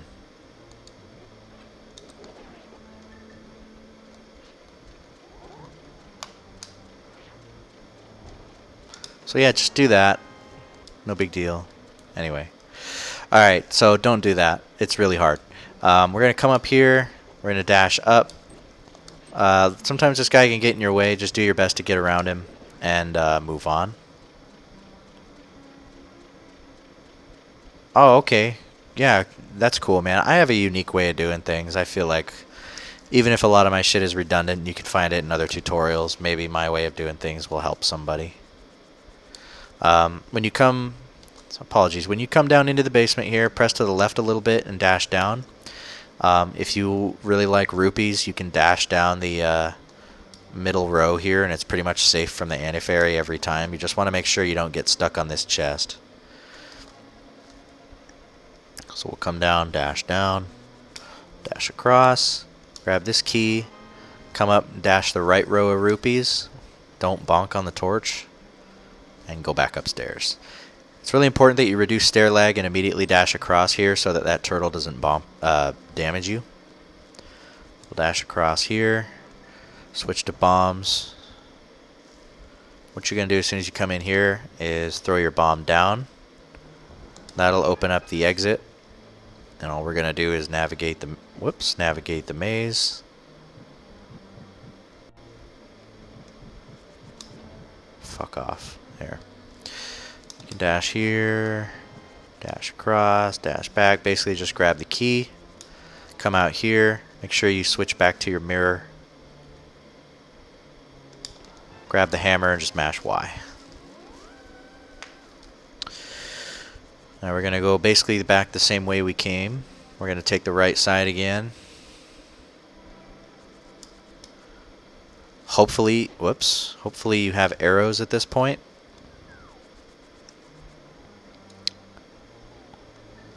Because basically, as I've shown a few times earlier, when you're in the right spot trying to walk against an object, it will actually push you down a little bit or push you whatever direction you're trying to go. You want to get kind of in between that point with this chest and shoot an arrow across, and it will hit that switch for you.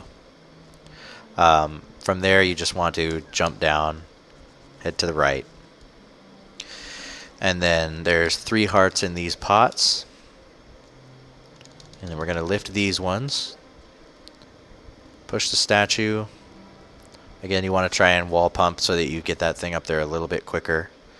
And then you have mimic rooms up here. Mimic rooms are really annoying and difficult to optimize. I would still recommend grabbing whatever arrow drops you can out of here, because it will help you later on. Ideally, you come up here with sword beams and you hit that switch. Oh, fuck my ass. Alright, let me get back to where we just were. You can kind of see it all put together here. So if you're doing tutorials with Game Saver, please remember where you put your save so you don't do what I did.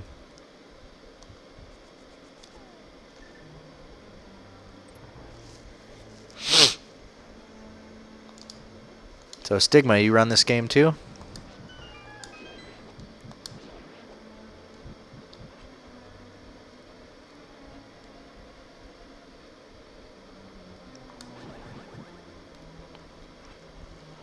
Right on, what's your PB?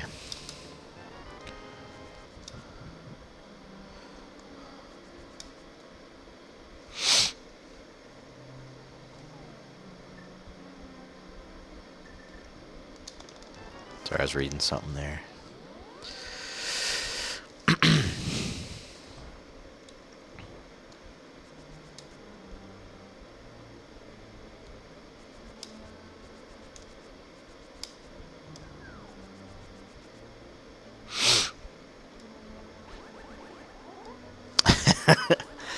That's where I am, dude. Whoops, I wasn't paying attention. But yeah, that's where I am. I keep fucking choking. I had a run where I was like 4 or 5 minutes ahead, and my big time save was in Misery Mire when I got my last PB, and I completely choked the whole fucking thing.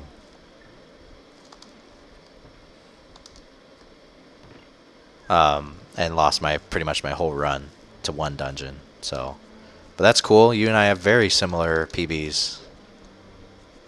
I was on like a 141 or 142 pace as well. All the other dungeons went super well. And then Misery Mire happened. So, anyway, as far as these rooms, ideally you want to just move the top mimic into your shot. If you're not comfortable doing that, you can use your sword to shoot him twice, because if you have your sword out and you move left and right, the mimics won't they won't follow your movement. They'll follow your movement anyway, but you can still face the one you're trying to shoot.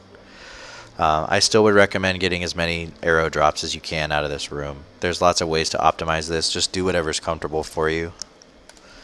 When you come up here, walk up, slash that, and dash across, fire an arrow at the statue. And open this giant vagina here.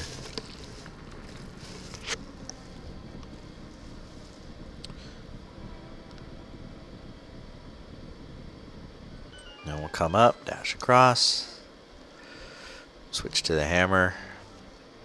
And ideally, you'll have sword beams here still. You'll be able to slash that switch. Hammer this turtle and move down. Alright, this room is also really annoying to optimize. I just realized, I'm going to redo this because I want to get a good state there.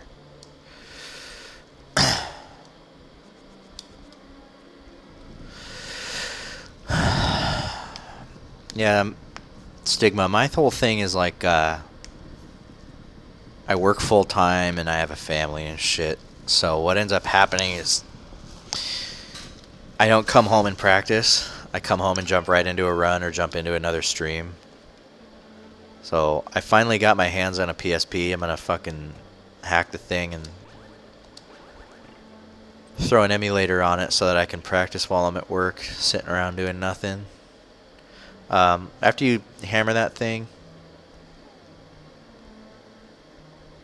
Oh, sure, I can explain wall pumping again. I explained it at the beginning, but you weren't here for that, so that's cool.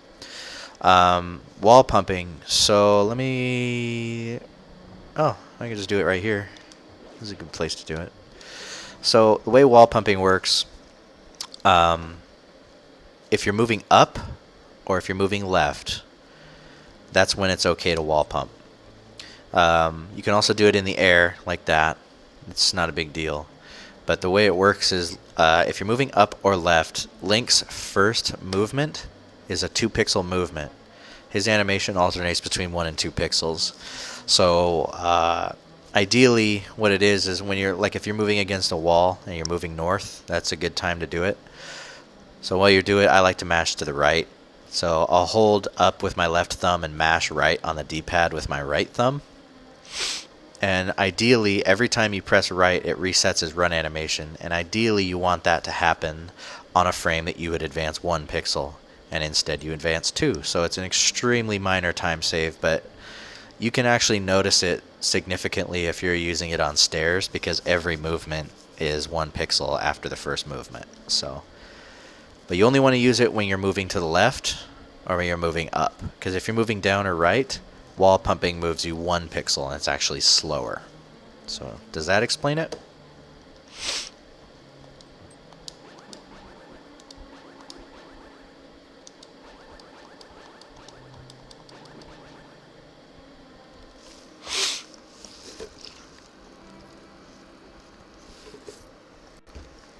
Yeah, if you guys have questions, I'm happy to stop and show stuff. I don't mind. When you come into this hallway, hammer the turtle and dash down. Keep your sword out. Immediately come down, hammer them. I like to move to the left a little bit, then come down and do my spin slash. It is possible to just move down and immediately go like that. It is better to do it that way, but it's way less consistent for me. But you basically just want to come down, hammer once, come down, hammer again, and spin, or I'm sorry, spin the bottom 3 that are left, and then hammer that one and hammer that one. So, yes, thank you. It's not this consistent, but I like to do it this way. It is slower, but I find that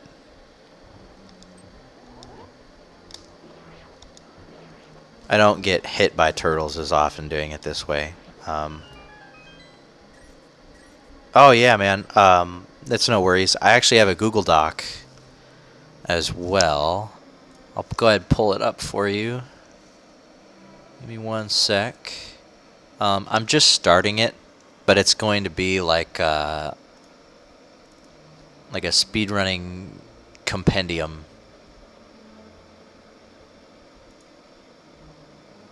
Give me a second here, I can share it with you.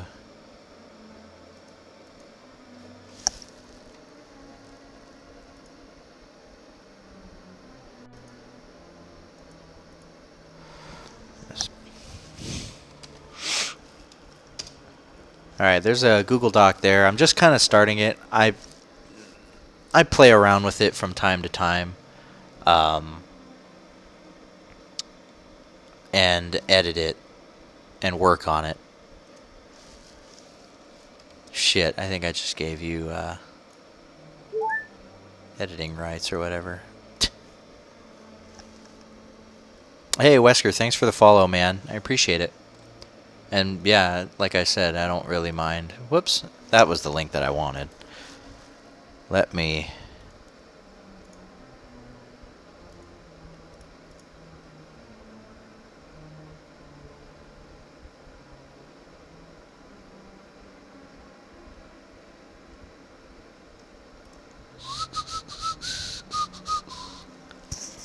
Yeah, I need to go ahead and remove that.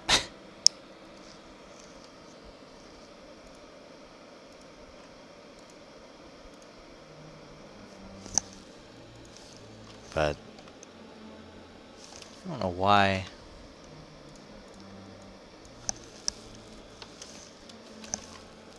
I don't know why it gives you permission. I fucking hate Google Docs. I fucking hate the way they work.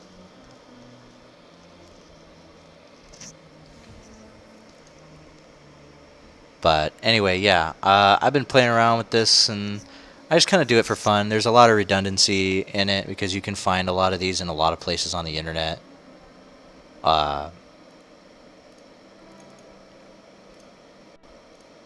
But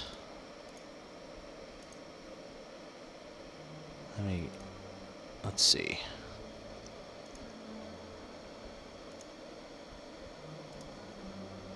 Give me one sec here. How to keep people from editing.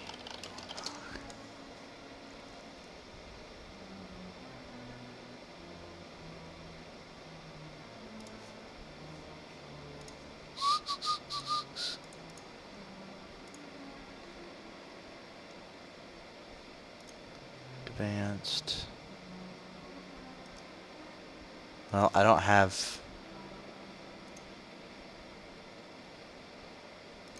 Okay, that should fix it.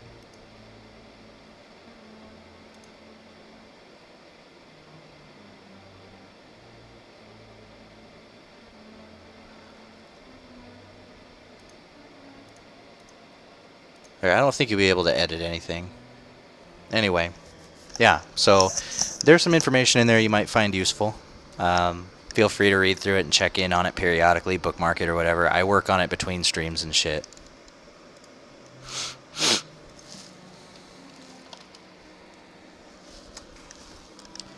Anyway, let's play some video games, okay? We'll do Turtle Room one more time. So a lot of times the problem comes in where you don't hammer the second row fast enough.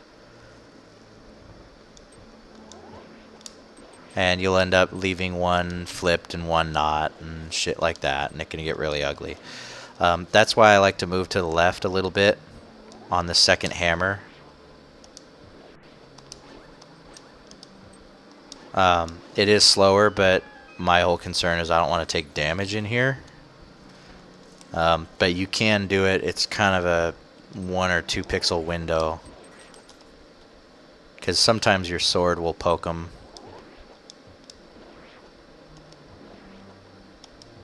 But if you see one of them start wiggling around, they're about to flip over, just wait and hammer them again.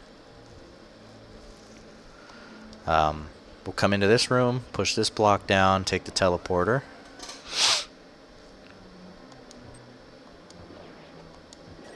And I'll take those guys out, and here's Helmasaur. So, the thing with Helmasaur Um, yeah, I would practice him extensively with various different RNGs. There's not a lot of safe places to stand with some patterns. But this is a guy that will end a lot of your runs. I personally feel like if you can get past Helmasaur, the run is not that difficult after that, although the difficulty does spike again once you get to Turtle Rock. So, put some good practice into Helmasaur. It will really benefit you. So ideally, ideally you want to come in here with your sword out. This will keep you from running into his mask and taking any extra damage. But just hammer his mask. Sometimes he'll spit fireballs. Just stay at a right angle to the fireballs and they'll never hit you. He will also swing his tail.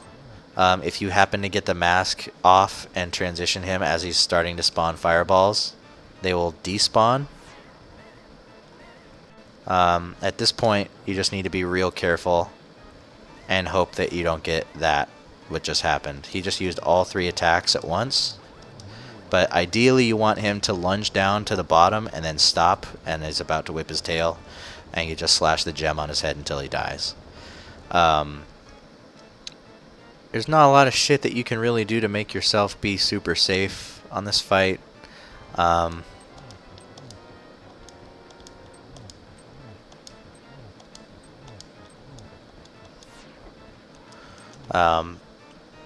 It's easiest to come in with your sword out. That way you're always facing the correct way, and ideally he'll lunge down and you can get more hits on his mask. But the main thing here is every one of his attacks deals 2 damage, and you do not want to die here.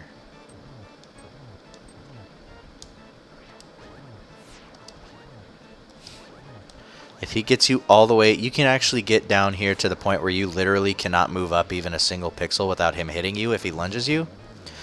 If that happens, turn sideways, start up a charge, and you can spin his gem and land 2 hits on it. I believe spins do more damage against him. Now, the other way to do this is to use hammer on his gem after you get his mask off. I really would not recommend doing that because it is pretty hard. It's a very precise lineup.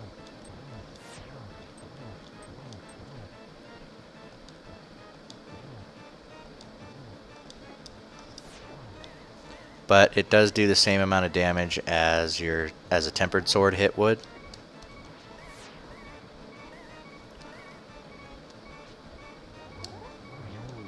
So, one thing that really helped me was being pretty conservative in the dungeon, because coming into Helmasaur with only 3 or 5 hearts sometimes can actually make or break the fight, because there are some patterns that are extremely difficult to avoid.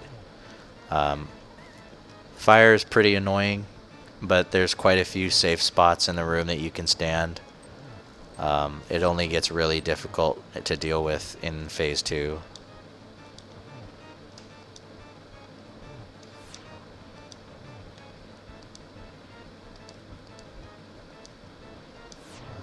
So you want to, if you're doing the hammer strat, you want to get kind of your sword to the left of the gem before you hammer him. Otherwise, you'll see what was happening to me is you'll actually poke his gem with your sword, which doesn't deal any damage. So you want to try and avoid doing that.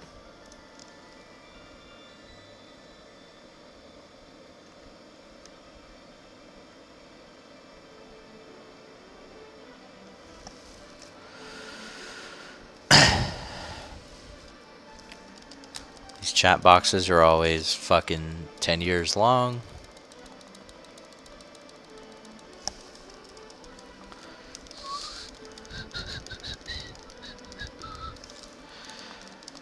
Okay.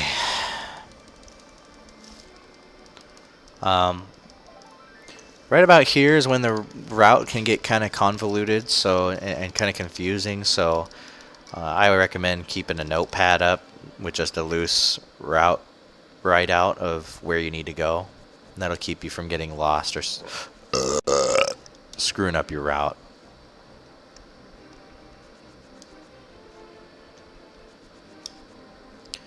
But we're going to basically just backtrack. Whoops.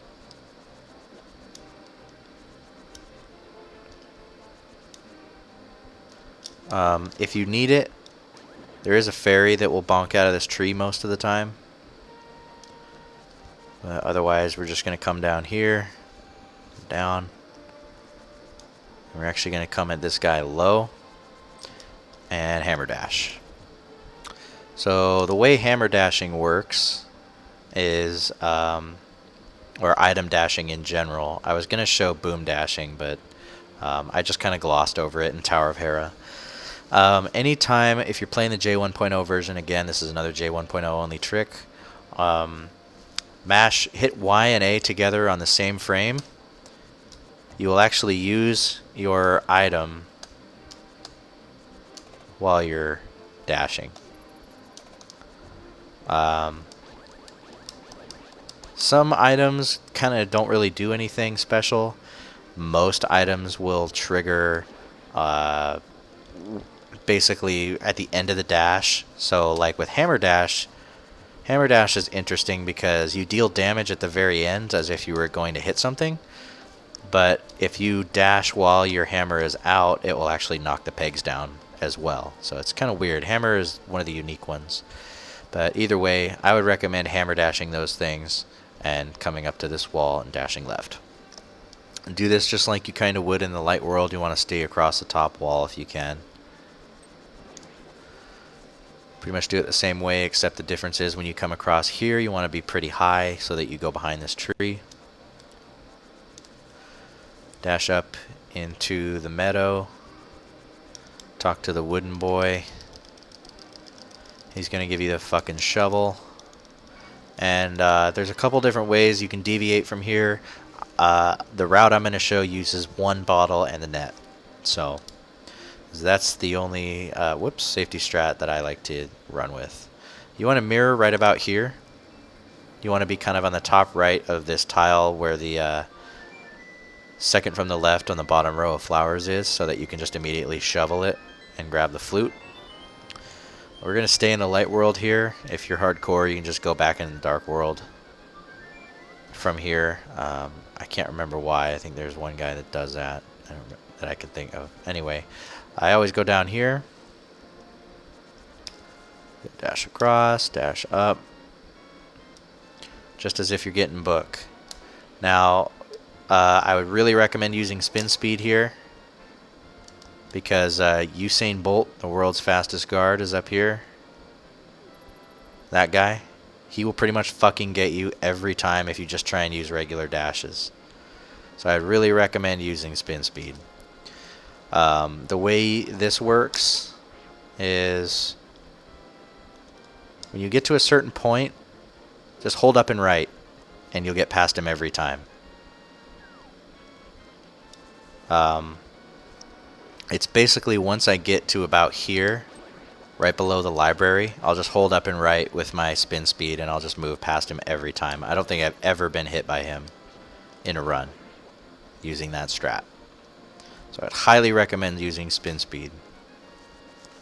Otherwise, just dash through. Because we're doing the one bottle and net route, I'm going to show where you get the bottle. You dash up behind this building.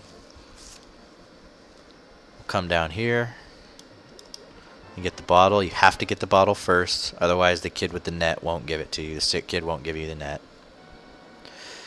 Come up here, just walk up next to his bed. He goes, here's a net. We're gonna use that for safety strats and shit later.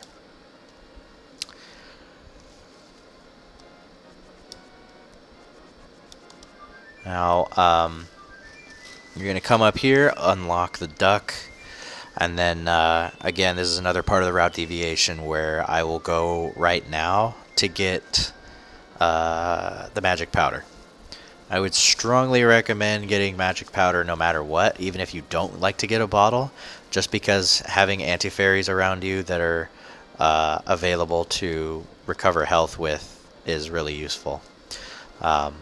It's also important that you annoy the shit out of your viewers by going like this, so you lose as many viewers as possible. That's ideal. But anyway, you want to flute after you get the duck and fly to 2. Go to your mushroom, give it to the old bag, dash over here. Most of the time this guy isn't being a fuckface and you can just go past him. But you need to exit the screen and re-enter it. Then come down here and it'll equip the flute at some point. And grab powder. If you're missing hearts here, just talk to her. And she will give you a sample of red potion and refill your hearts. But do all kinds of flute dashing here. And go back to 3. Now from here, if you really wanted to, you could buy a second bottle from this guy. But we're just going to come out here, dash up. Whoops, dash across. Fucking hell. Dash up here.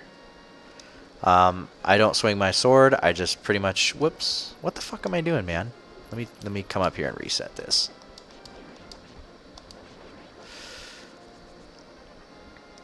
I gotta get 2 screens away so that the guards respawn there, because there is a strat that I want to show.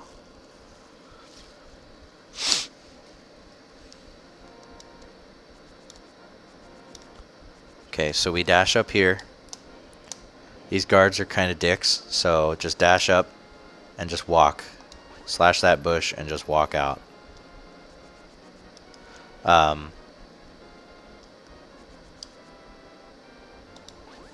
You also can bonk that tree for apples if you need life again. But otherwise, you pretty much just come up here. And I like to go past the bush because it is possible to bonk it.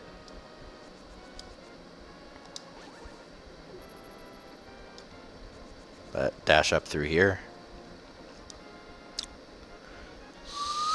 Dash across. Dash down. Dash down here. I like to switch to the hammer here. I'll line up with this tree, and then I'm just going to hammer dash down, let go as soon as you cross it, and come through here. Dash up, dash across. You can get all kinds of shit to come out of those bushes. All that matters is that you don't hit this tree. Because if you do, he shits bombs and it slows you down.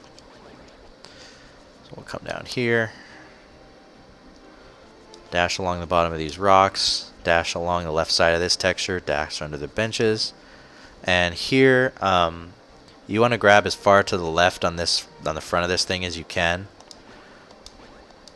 Because basically,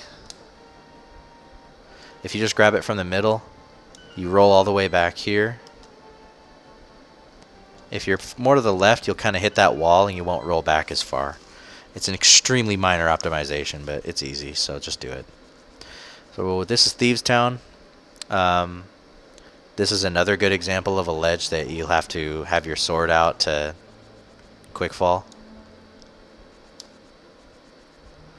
But this is, I'm not going to try and speak where I'm going. You just have to watch. This is where you go. Oh, I got bunny beamed. I didn't even notice. We'll come across here and grab your big key.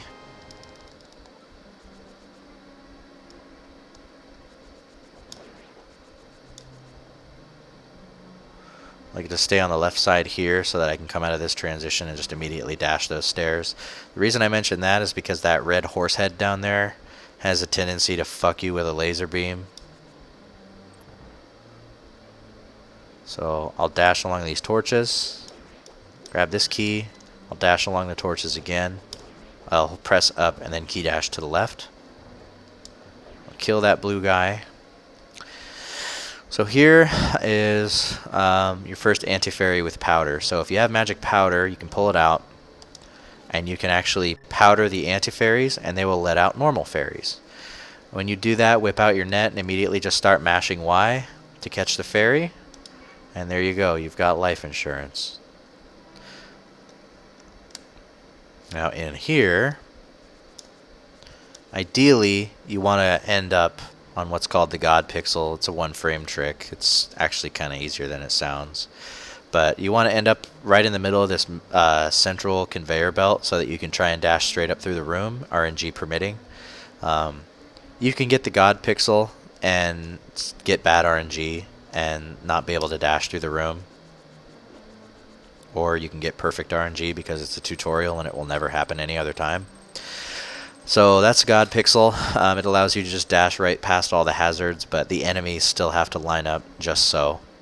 If you're still missing health here, you can actually, once you exit the room, just come back down, pull your powder back out, and wait for the anti-fairy to come up, and you can powder it, get your health, and then come back.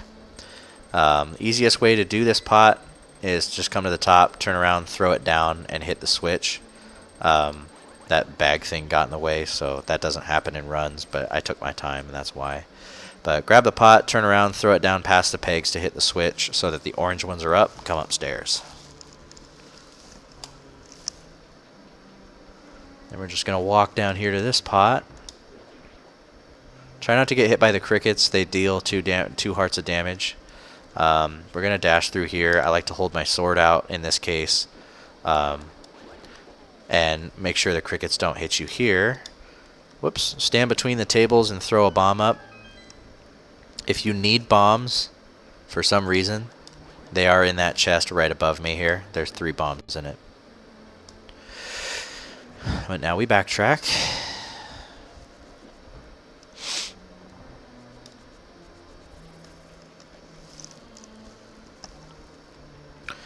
When you come in here, go to the right and just wait for just like a second, and you can dash right past all those spikes. This is another opportunity to grab that anti-fairy if you want. In here, it's just a quick read on these monsters, which side you go on. I almost always go up, though. Let me take these stairs. This horse head, the red one, will fuck with you, so I like to go down into this little gap here to pick up that rock. A lot of times he gets in the way. But we'll come through here. Don't try and dash through these gates, you'll bonk off of them. Now, along with being able to powder anti-fairies, you can also powder the bunny beams. So this thing, if I let it touch me, I turn into a rabbit and I can't do anything until I take damage or it expires. But it's still under the pot. I can powder it and get a fairy out of it. So grab the small key, grab blind, dash down, dash across this room. What the fuck? I've never had that happen. Dash across this room. Dash across this room without moving. That way you get the key dash. Hammer this. Try and be fairly quick and grab the chest. Otherwise, you can sometimes get caught with the floor falling, and that sucks. In here, you pretty much don't want to do this, but I do it anyway. I dash up. I will typically try and line up so that I'm on the kind of in the middle of this left side conveyor, and then I'll just dash up. Most of the time it'll get you past the 2 enemies, but once in a blue moon it won't, and it can be kind of costly. There's arrows in that pot there.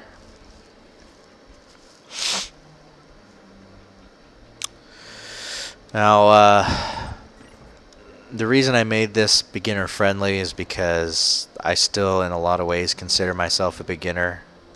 I have a 140, I feel like that's, or a 144, I feel like that's pretty respectable personally, but I just wanted to preface this with, oh, I forgot to split it pod.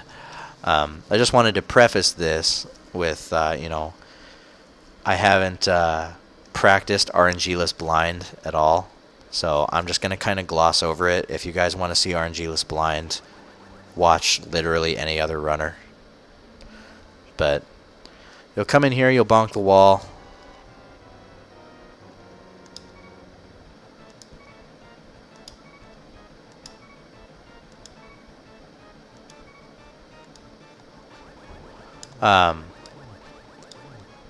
You'll poke blinds in the head.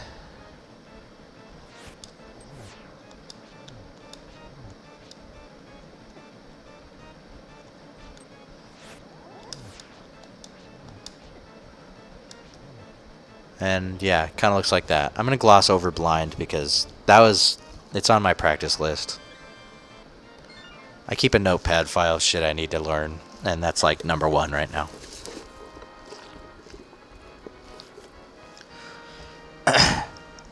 But blind looks very random and hectic. It's actually not if you learn the RNG-less blind. Basically, it's the same every time.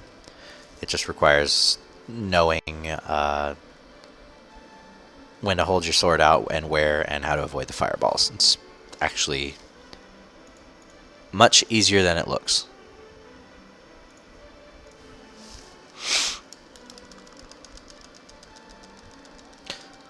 My Thieves Town time is going to look pretty good.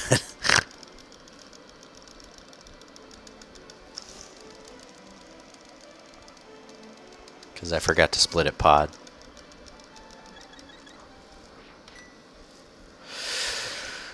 Okay, now from here, we're going to dash down to the bottom. We're also going to be getting butter sword and silver arrows. But grab your bomb, throw it at that wall. That bush almost always has a bomb under it, so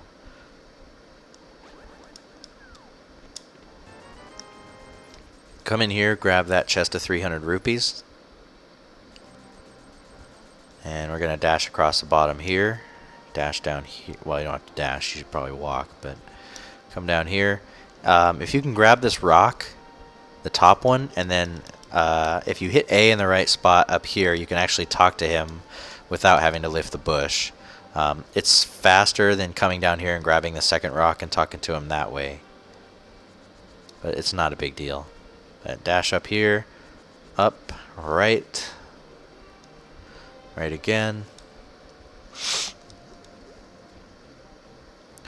We're going to come up here, and we're going to drop our mirror a little bit outside of his house here.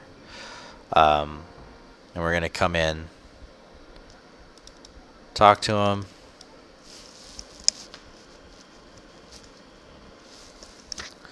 And now, after that, you want to come in, talk to him again. They'll want 10 rupees to temper your sword. So fine, we'll do that. Now at this point you want to determine whether or not you want to do half magic. I finally got rid of half magic because I wasn't confident with cold stare. That's pretty much the only circumstance that you would want to get half magic, or if for some reason you're not confident with managing your magic levels throughout dungeons like Turtle Rock where you're using quite a lot of magic. But if you want to get half magic, that's fine. Just hammer this peg, come down. When you hit the hole, press up so you don't accidentally run over it. We're going to come up here. We're going to pull out our powder. We're going to powder the thing. Hey man, I ran with half magic for a long fucking time before I realized, oh shit, it's actually not that hard. So, don't be ashamed, man. I ran half magic for a long time because I suck at Turtle Rock and I suck at Cold Stare. Or sucked, I guess. I don't suck as bad as I used to. Anyway, get your half magic, come out here. Now is when you would enter your Dark World portal. If you're not getting half magic, you can just come right down to your portal again.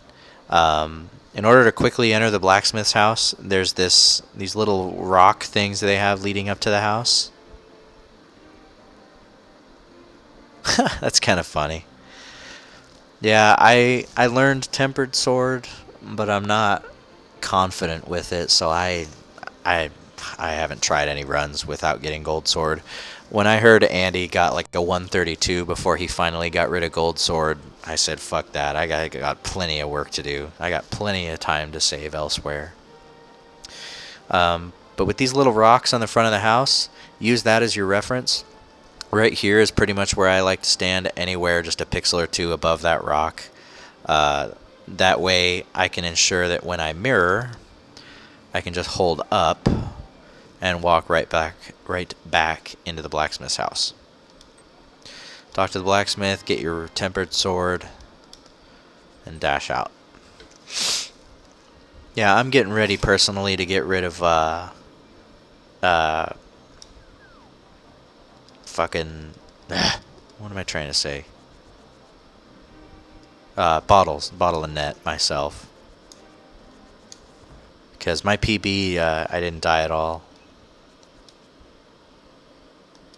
Or sorry, my PB before my last PB. I didn't die at all. I died like 4 times in my last PB. But anyway, once you come out of the blacksmith's house, dash up here, dash through these bushes, go up into that house, get your 300 rupees, dash back out, come up here. Yeah, that's what I'm afraid of. I don't like resetting. My whole thing is, like I said, I don't have as much free time as I would like to practice my speedruns and stuff, so pretty much if I start an NMG run, and you know it's going to be anywhere from an hour and a half to 2 hours, if I die, I'm not starting another run. So I like to use bottles personally. But when you come through here, make sure you avoid this pit. Just hug the wall and you'll never fall down it. That puts you in a really, really bad spot in Skull Woods, so avoid it. But you also don't want to dash this middle row of bushes because you'll fall in that hole. That's another bad spot to be in. So instead we're going to come up here. Enter this skull. This room is a fucking slut. If you're like me and you just slash everything out of the way constantly like a fucking idiot, don't feel bad. It is perfectly fine to me to just kill those mummies or the Gibdos and move on. But pull the statue onto that switch. Don't worry about how much damage you're taking because there is a bunny beam right here that you can powder. Grab the big key and mirror out. We're going to backtrack.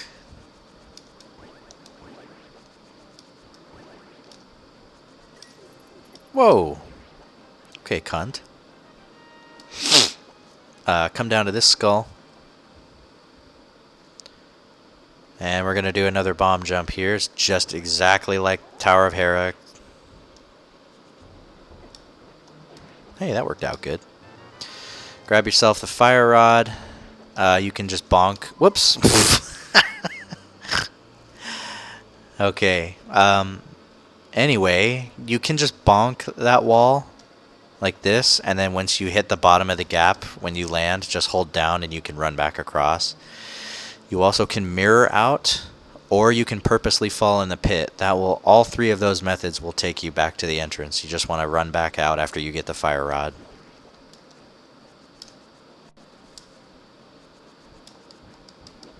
Yeah, I pushed down a little early on my bonk.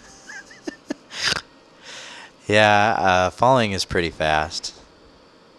But you lose a heart, so it's all kind of a matter of how much health do you want to save or lose there. Mothula is a kind of a crazy hectic fight. I personally, I'm not bragging or anything, I have a really consistent Mothula fight every time. I've never lost a run to Mothula. So I don't ever even think twice about losing hearts in this dungeon unless I'm really, really low. But yeah, falling is fine. Either way, once you come into this room, make sure you dash across, grab this key, and then come out.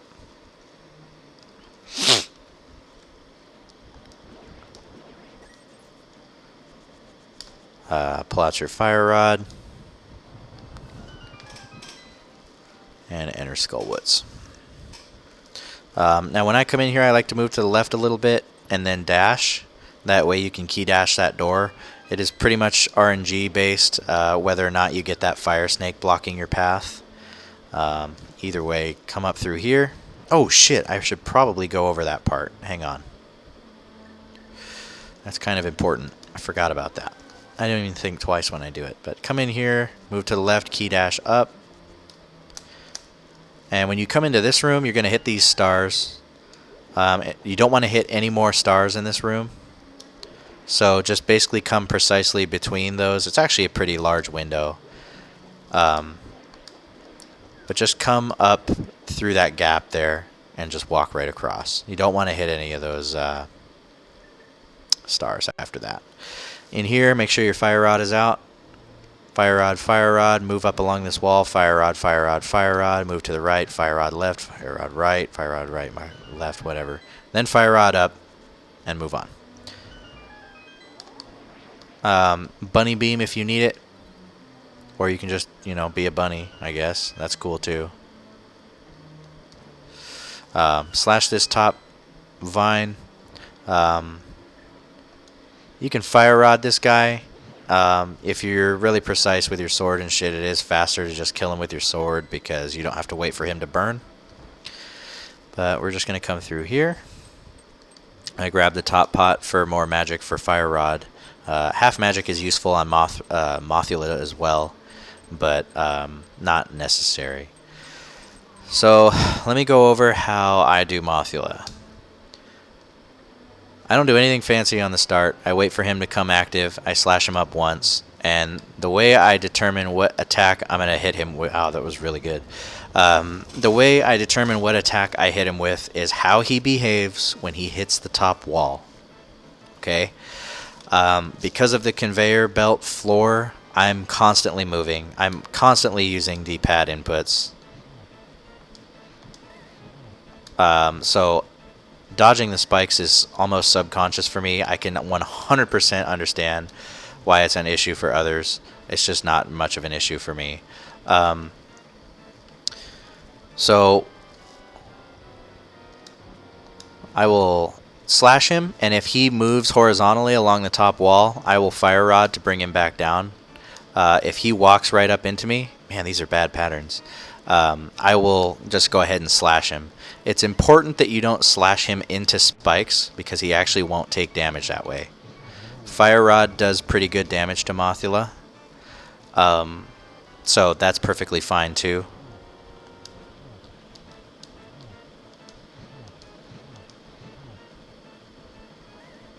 But I don't know. I've never really had trouble with him.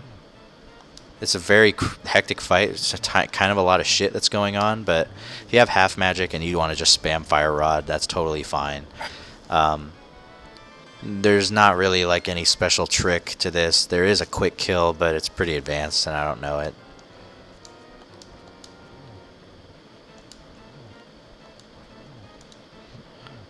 What pulls him from the top wall with the Fire Rod is only if the Fire Rod gets up high enough.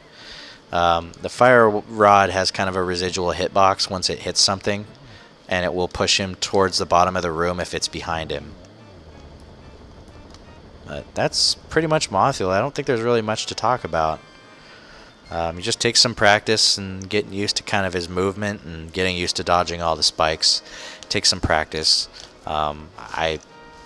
My brain is fucked up and retarded, and I can do really hard shit like this really consistently, and really easy shit I fuck up all the time. So, I don't know.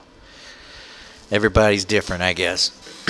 But you just need to get familiar with running away from the spikes. What I would do to practice him is just not attack him at all, and just avoid his lasers and avoid the spikes. And just get used to avoiding all those things. In fact, that's how I drill all my bosses. I just don't attack them. I just let them do their patterns, and I try and avoid everything I can. There's not really a lot of bosses where that's necessary, but it does help.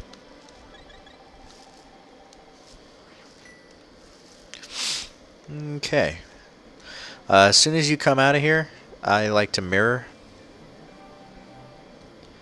And we'll go ahead and flute. Flute spam to annoy that guard. And from here, we're going to go to 4. Whoops.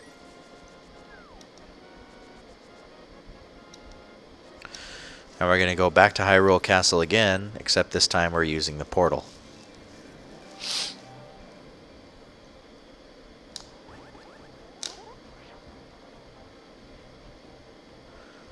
I like to do a spin speed there, and instead of heading down, we're heading up this time.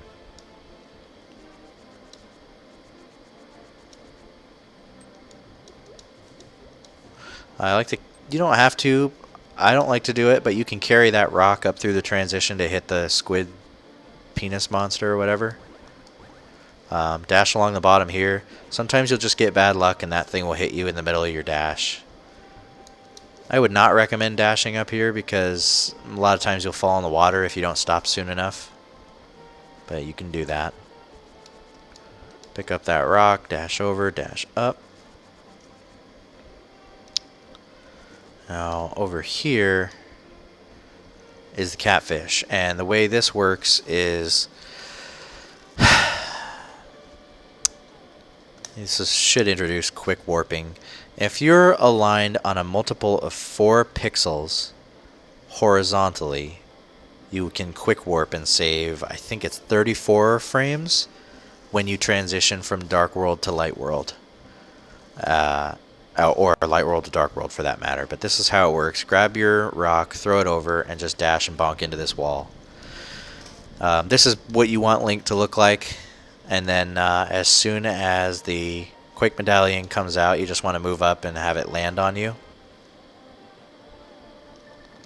And then mirror out. And you can see right there, the transition from Dark World to Light World was a lot faster than usual. Who fucking knows why? I don't know. There's a lot of weird ass quirks with this game, but it'll save you 34 frames every time you transition if you have a way to align 4 pixels horizontally. But anyway, head up into Zora's domain, travel through it like normal. Come up and dash right into Zora, King Zora. This is what all our rupees were for. Flippers are needed for Swamp Palace.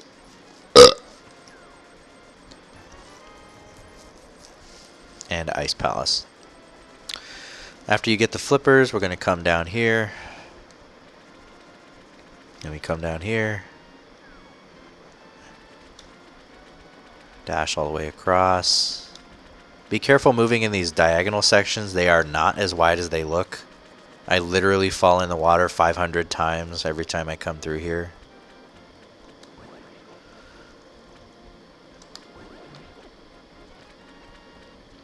If you get some faggotry that occurs with these crabs, they do have a tendency to drop hearts.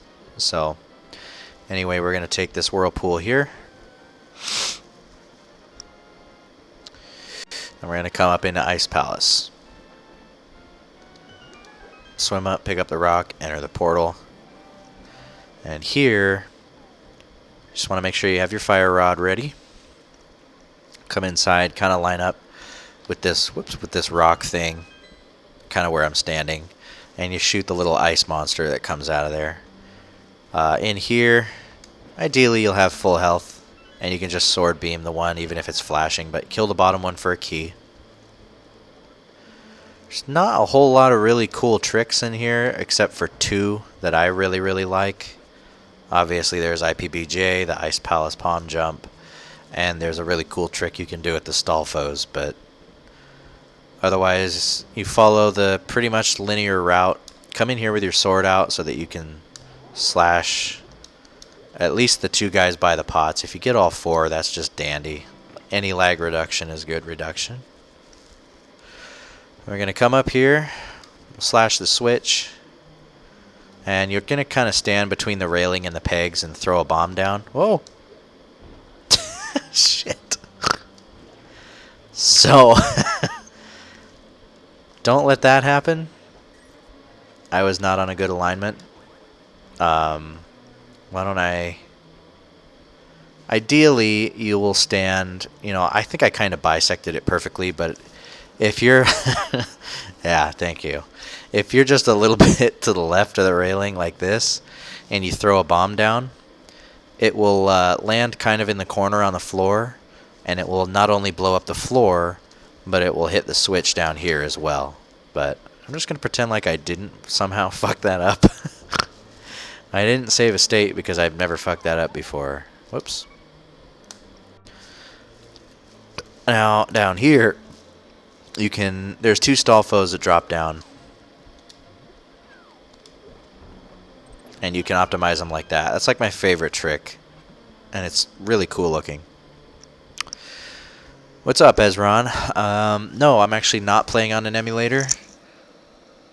If you think my stream is high enough quality that it looks like an emulator, then I guess I'm doing something right. But no, I'm playing on console. The way I'm using save states is with a device called a Game Saver Plus, which I would strongly recommend you guys get. They're only like 20 bucks or something like that. Don't get the Game Saver. Get a Game Saver Plus. It allows you to save states, and it's really good for console practice. Anyway, this trick, when you come down, immediately turn up, grab this pot, and I like to lay the bomb pretty low on that white texture. As long as it's either right in the middle or slightly below the middle of this white texture that I'm standing on, you can successfully bomb both of these stall foes. Now, in order to knock the second one up, you have to be really precise right as he lands. You need to throw the pot so that it hits him right as he hits the ground. That's the only hard part of the trick, in my opinion. But either way, do it however you do it. We'll head down here. Get this key. You want to turn this switch blue. And I don't care if you're a beginner or not, you should be learning Ice Palace Bomb Jump. It saves immense amounts of time, and you don't have to do this cancerous fucking dungeon. So, I guess I'll just kind of show what it looks like.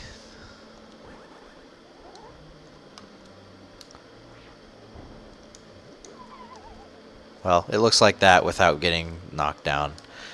The fire snake is not there if you come in and immediately do IPBJ.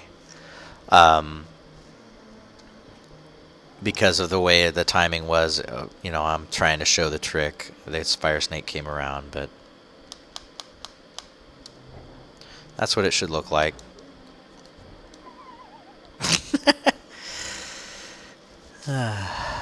Super EverDrive work on Game Saver. That I don't know. I believe, and don't quote me on this, that the SD to SNES has a built-in. Yeah, thank you. The SD to SNES has a built-in game state or save state feature. But I don't know how that works on top of the Game Saver. A Super EverDrive, I don't know if it has a built-in save state feature. But if it does, I'm sure it works. It all just saves to SRAM, like anything else, I believe. And it's all part of the Game Saver itself. So, I don't know. That's a good question. Oh, yeah, man. Of course. The practice ROM, I have it linked as well. I think it's in my Google Doc. But if you can pull it up before me, go right ahead. Let's see.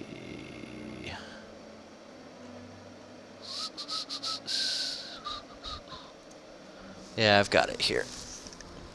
Oh, yep, you got it before I did. Yeah, the practice ROM is pretty cool. That's something I would recommend you guys check out, too. But, yeah, Ezron, I'm not sure on that. I don't have an SD to SNES myself. That's my next thing that I want to get.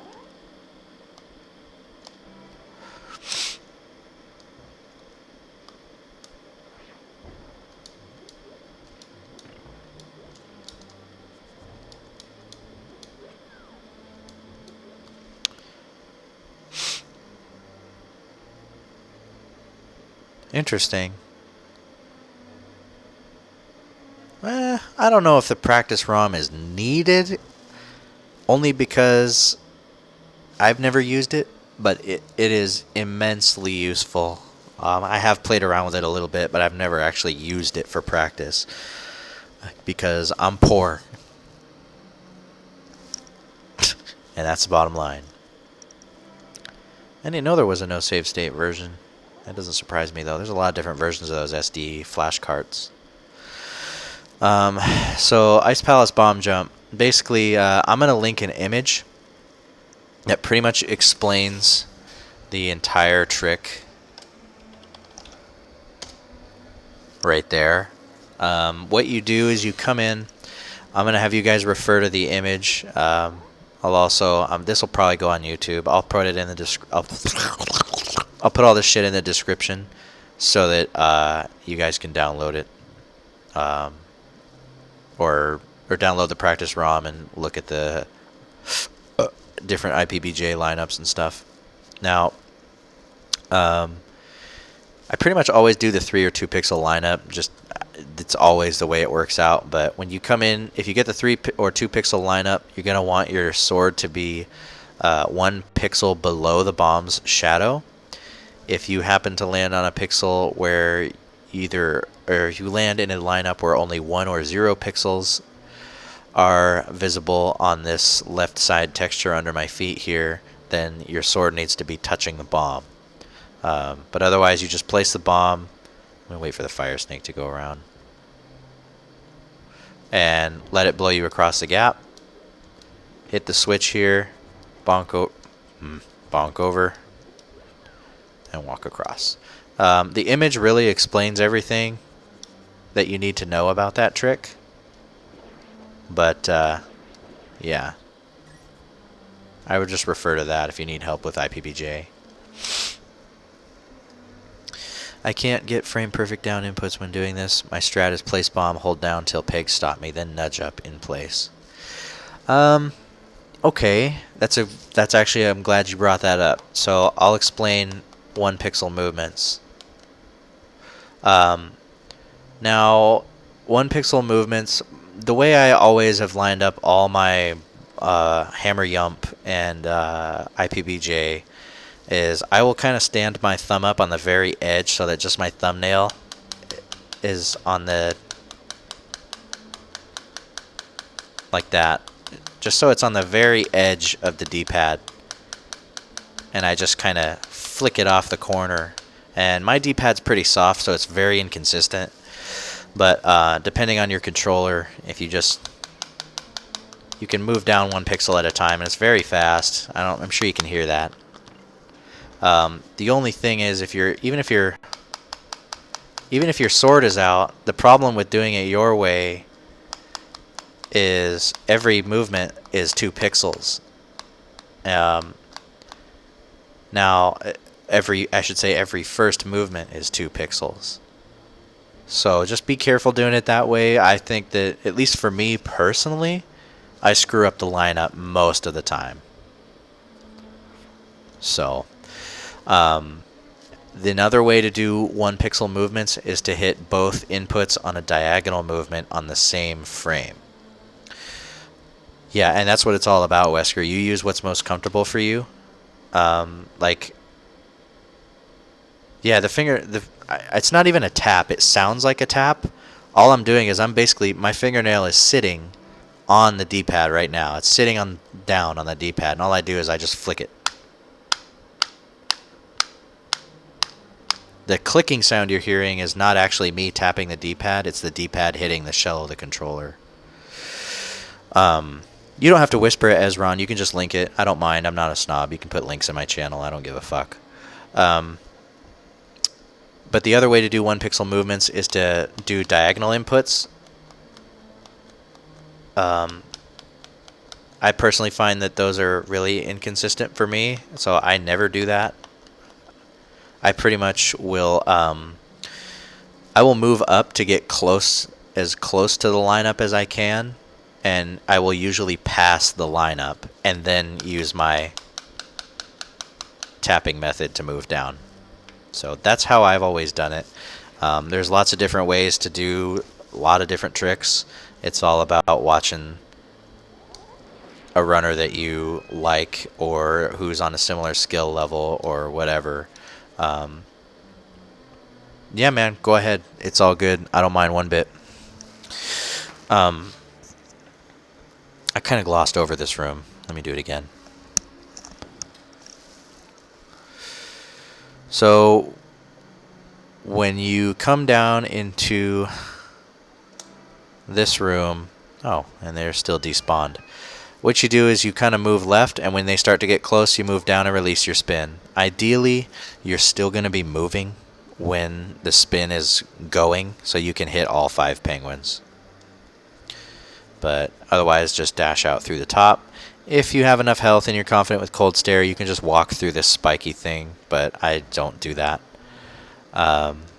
In here, this is how I like to do the ice room. I like to use dashes. I never use sword slashes. When you come in here, just fall in the hole. We'll move to the right. Right here, you're going to push this block and fall down. Move down, grab this pot. Then back, move up and push the block down. And we're pretty much home free to Cold Stare. You just want to pull this out. Switch to your hammer. While the hammer is still in its animation, I like to switch over to the fire rod now. That way there's no wasted frames. And throw the rock. Now, Hygan.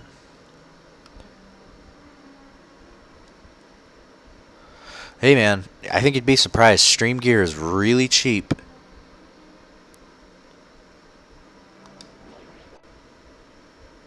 The nudge strat?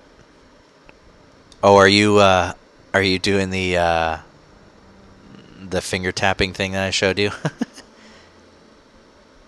Or the fingernail trick or whatever?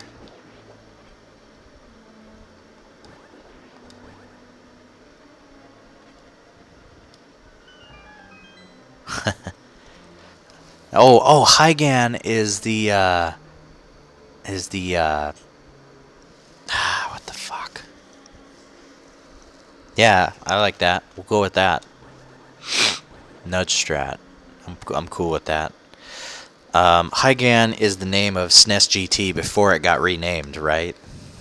I think it is. That's a good emulator, man. I would really recommend that SNES GT. It's not a lot of it's not real feature heavy, but it is a really nice one to work on. But Wesker stream equipment's not that expensive. I have fuck, I don't know if it's up to date, but I have a streaming setup Google Doc somewhere. I'll pull it up for you later. That has information on all my stream gear. But you can get a capture card for SD for like fucking $25, man. I'd recommend it. I could walk you through the setup someday. It is basic, but it also has the most... I think it has the most accurate emulation. And it also handles screen tearing better than any other emulator. It uses something a little different than VSync. It's called synchronous update to fix screen tearing. It's really nice. It's the correct way to do it for standard def. But anyway. I use Wii Classic games. Interesting. See, I think the classic controllers are fucking heinous, personally. I wonder if there exists an adapter, though. It probably does. The thing with GameSaver that I've gotten so used to is you hold select and hit R to save and hold select and hit L to load with GameSaver Plus. I've just gotten so used to that I changed that to my keybinds for emulator as well. But anyway, so Cold Stare. Fall down the hole.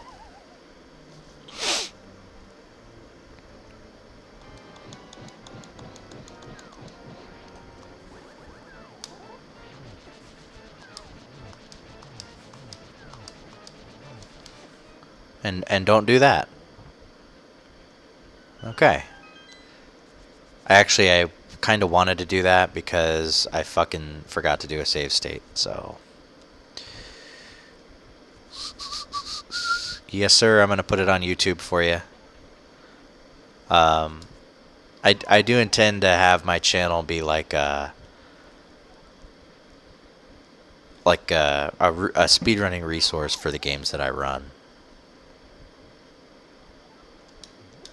It just so happens to be that my focus right now is Link to the Past, so... Ow.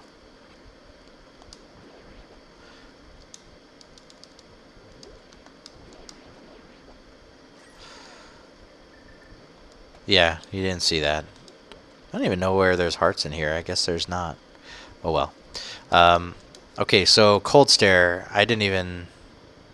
Oh, hey, man. Thanks for the follow. I really appreciate that. Awesome. Thank you, man. Okay, Cold Stare. When you jump down... I'll show the easy way. When you jump down, I like to immediately come up. I'll do 7 shots with the fire rod and then wait to dodge the ice block and then do the 8th one. I'll spin him into the corner. I'll try and land as many hits as possible while he's stuck in the corner. It is possible to get the quick kill that way, but otherwise you just chase him around and slash him.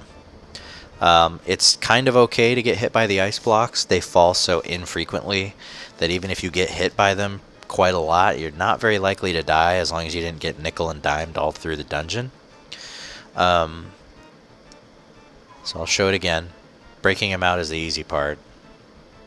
We just go 1, 2, 3, 4, 5, 6, 7. Dodge a rock. 8. Charge a slash. Spin him into the corner. And we'll just keep slashing him into the corner until he spreads out. Sometimes you can get the quick kill. Sometimes you won't. But as far as this guy, basically getting hit by the blocks takes 2 hearts. Getting hit by Cold Stare itself will take 4 hearts. So Fire Rod is really, really strong against Cold Stare. It does twice as much damage as your sword. So if you happen to pick up half magic, you will have leftover magic here. At least you should. Feel free to spam the shit out of it for this fight. And yep, I was just going to do that next, Stigma. I appreciate you pointing that out. Yeah, I was going to go over that next. So if you have half magic... 1, 2, 3, 4, 5, 6, 7. Dodge a rock. 8. Then we're going to spin him into the corner. And just Fire Rod spam him. Oh, wow. I didn't even manage to do that. I don't do that strat anymore. So give me 1 second here.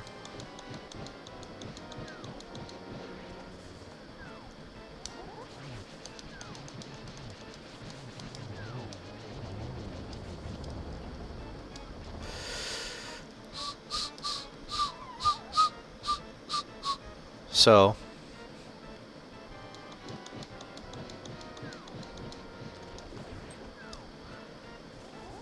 whatever you do, don't miss.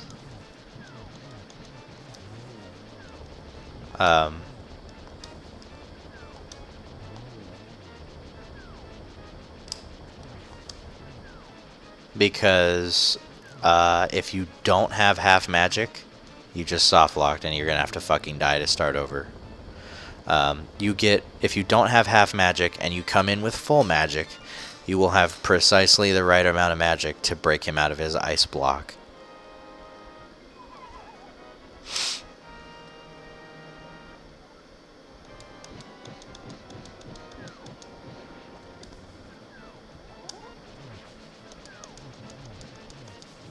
Oh, duh.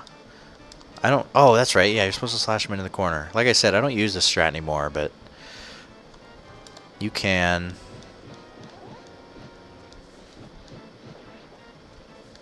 Spin him into the... Jesus Christ, man. I told you guys I sucked at Cold Stare. I wasn't lying. Alright.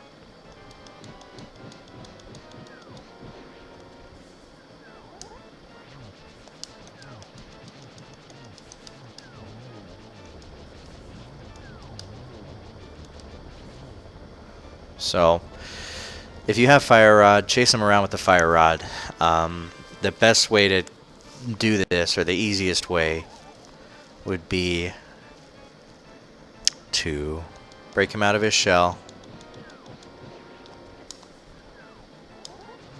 slash him into the corner, and you want to try and get the Fire Rod shots to land towards the bottom of their sprite. Because that way it will help keep them in the corner and keep them from getting knocked away.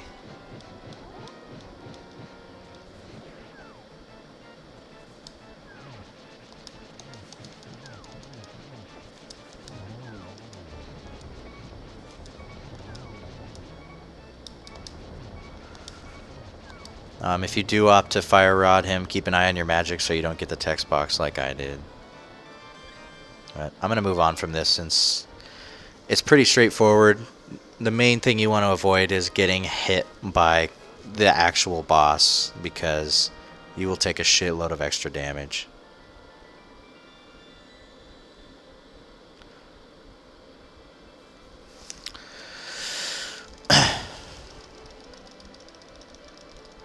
Okay. But yeah, that boss fight is pretty much the reason that you would ever take half magic. The main reason. Half magic does give you a lot of extra freedom in terms of backup strats and shit if you have to. Like for some reason fire rotting landmos and shit in Ganon's tower or something. If somehow you ran out of arrows or whatever.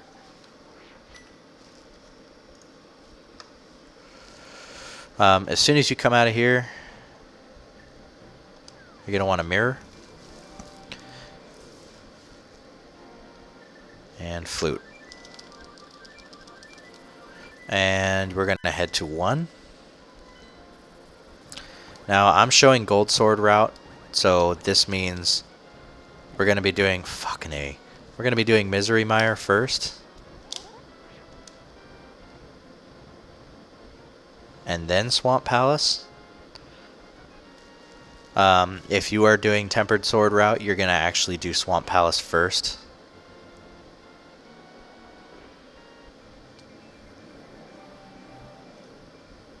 And then finish with Misery Mire. But we're going to come up here for the Ether Medallion. Oops.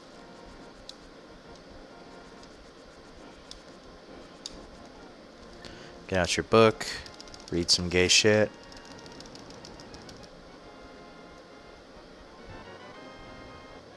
As soon as you get your medallion, flute out, we're going to go to 8. We're going to go ahead and pick up the ice rod now because this is the most traveling around we're going to do. This is the last time we're really going to be doing a lot of flying. If you lost a heart like I did, again, these guys like to drop hearts. They didn't this time, but we're going to bomb this. We're going to go grab the ice rod.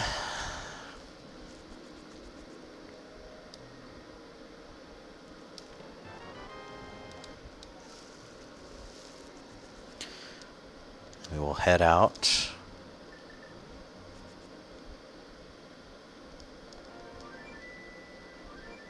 Actually, oh, it doesn't matter. Then we're going to head to 6.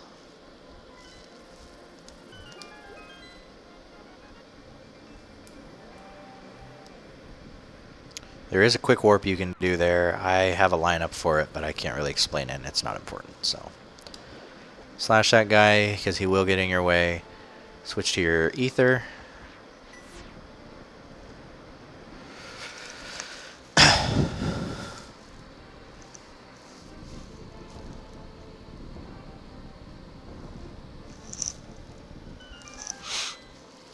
Okay, and Misery Mire.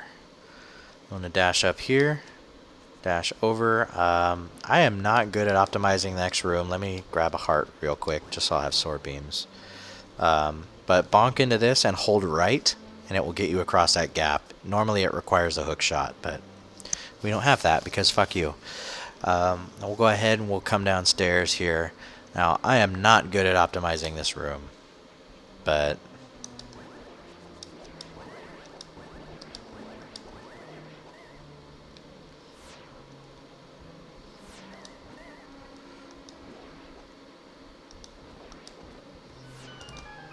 try this a couple more times.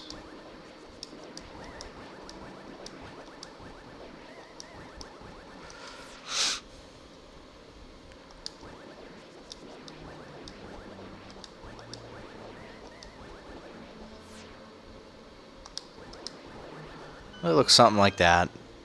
Basically just try and kill the enemies throughout this room as quick as you can.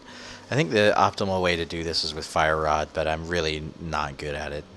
So we're going to come through here. We'll take the second row, whoops, from the bottom, and then the second row from the top to get up to this door. Slash this guy. Grab this key. Head down here. The fire snake, it's worth pointing out that you can actually walk on their tails. The only part that actually deals... You fucker. The only part that actually deals damage is the head. In here there's a fairy that you can powder if you want it. Otherwise get the key from the squid. Or the jellyfish or whatever. Hit the switch so it's blue. Then we'll come down here. I think there's a few more times where you're going to need bombs in the run. These slugs in this room drop bombs pretty much every time. So if you need them, kill them. Get out your fire rod. And basically, whenever you're pushing a block, you can also use an item while it's moving. And you can actually fire the fire rod over the block. So use that to light these torches.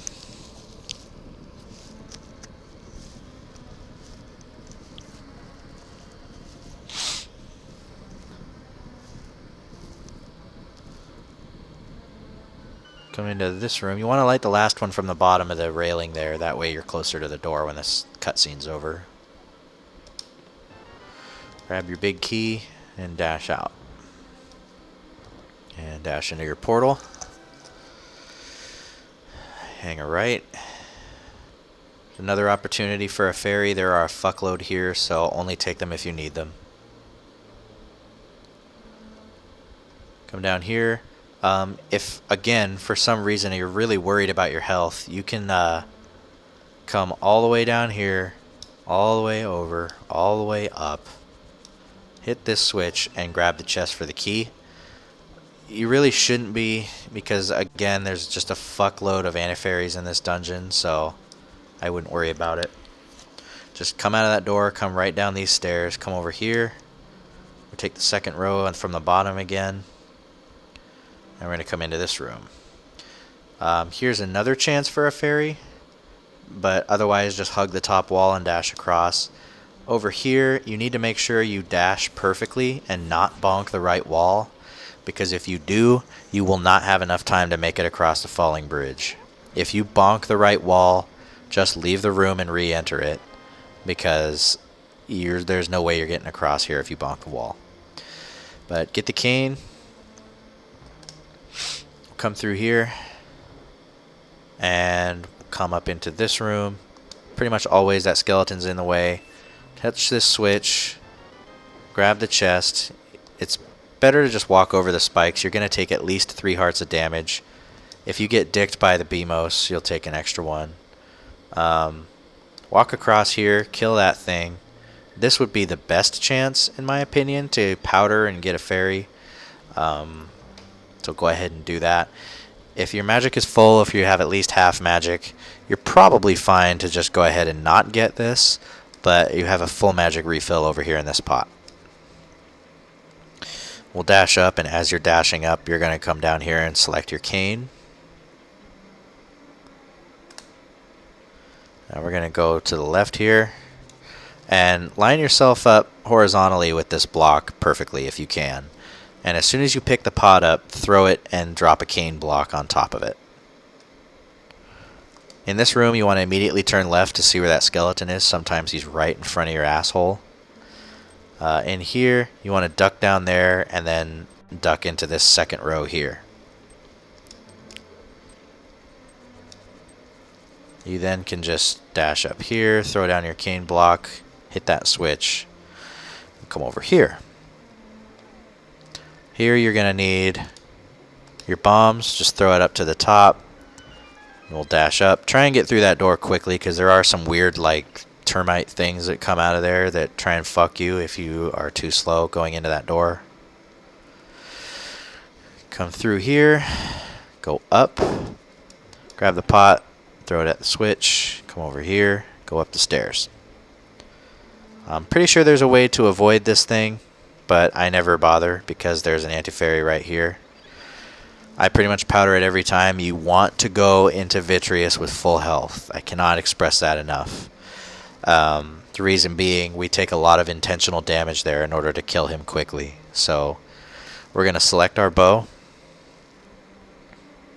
We're going to unlock the door. And we're going to hold our sword out and face left. Now the way you do this is we're going to come up into the room. We're going to walk into this poison here in the corner intentionally, and we're going to spin slash all the eyes. Pay attention to Vitreous though, because occasionally he will come up out of his faggotry. Oh, I thought that was right. He will come up out of his faggotry to shoot lightning. And just want to make sure that you're not down here in the middle of the room when that happens. So it's really easy, really consistent. It looks dangerous, and that's because it kind of is. When you come into the room, you just want to come straight up into the poison, right about here, then back right up into the middle of all the eyes and spin them, and then run right back out. Get your sword out again, run back up into the cancer, walk into the eyes, spin them, and usually it's 2 spins. Well, usually it's 2 spins to kill the eyes. Okay? You have to do that on both sides, so you're probably going to lose. Let's see, I lost 8 hearts, so that's ideal. You're going to lose 8 hearts in this fight. As soon as you get all the little eyes down, you can stand down here, and then I believe it's 8 arrows into Vitreous to kill him. Try and stand pretty close so that you can rapid fire. But just try not to fire any extra arrows because, as usual, they're useful. So a lot of times what I'll do is I'll just mash Y and I'll stare at my arrow counter because I know I'm in a good position, and I'll wait until I see I'm 8 arrows short. Yep. So I'll show a fight one more time. Come up here to the left, stand in the cancer, spin the eyes.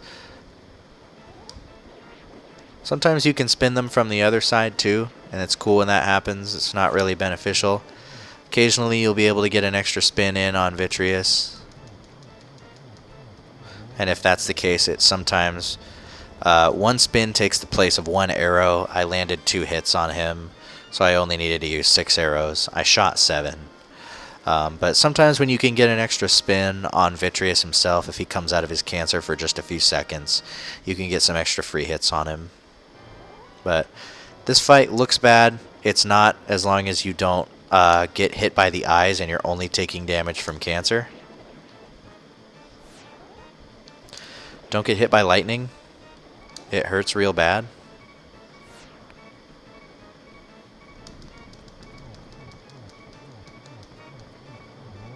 So it's actually a pretty consistent fight. As long as you never get hit by the eyes, you never accidentally mistime something, it's pretty easy.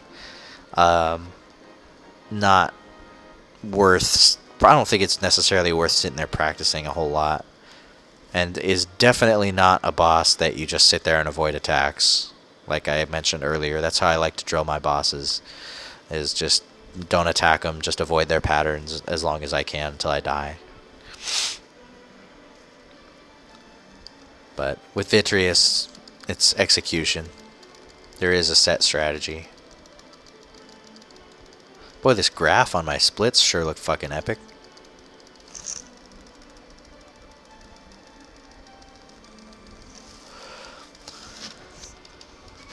Okay.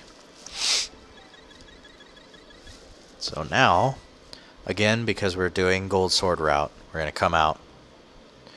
We're immediately going to mirror.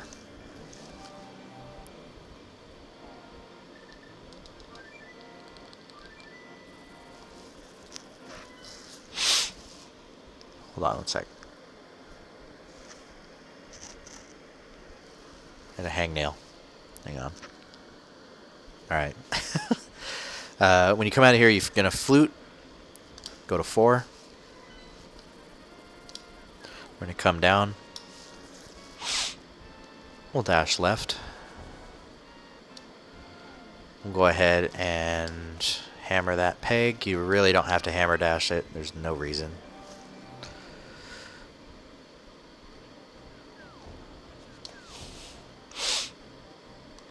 We're going to dash down here, kind of like you did the first time around.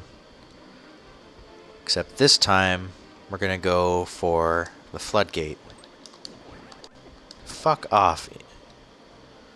Oh my god, I'm just getting so triggered right now. Okay. So what we're going to do is we're going to mirror pretty close to the entrance here. Walk into the floodgate.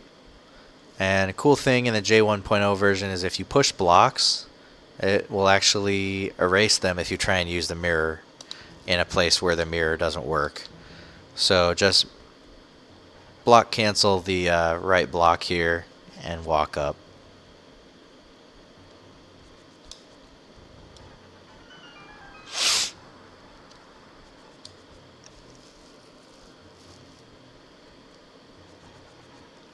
And come back out. You should immediately re-enter the portal if you placed it correctly, and then you'll be right outside Swamp Palace. You can just walk right in. Dash into the water.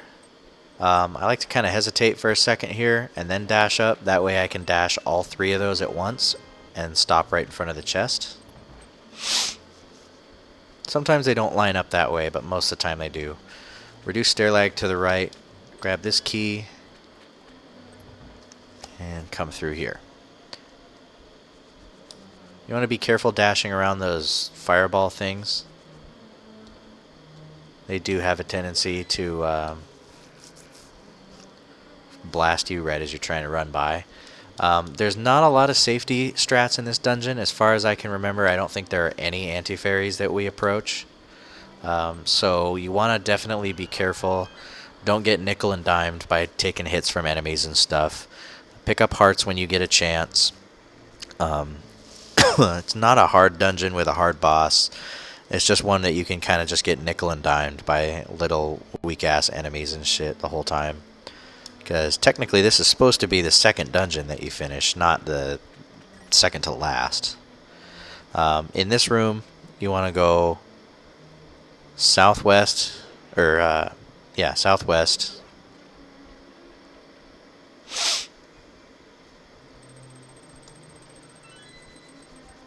Grab this key.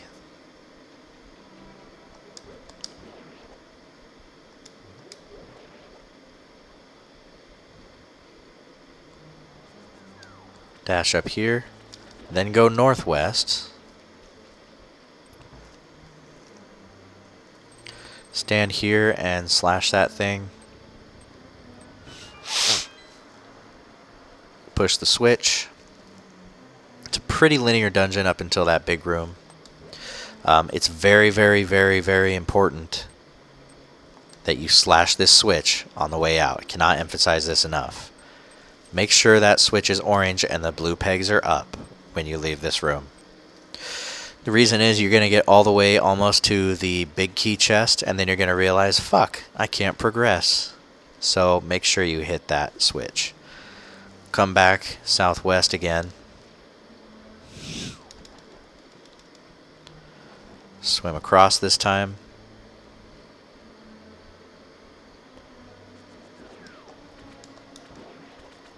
Whoops, what am I doing? I don't need to go up there. Push these blocks.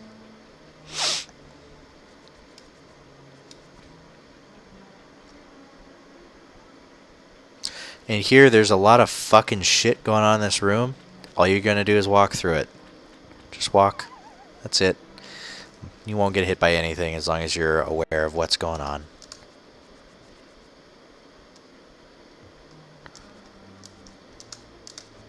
There's no reason to hammer dash those. I just like to do it because it's fun.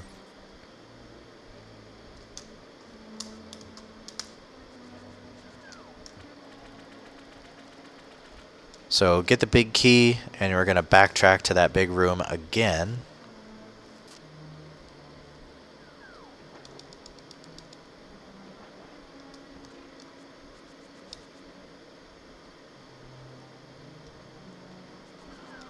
This time we're actually going to go up and grab the big chest.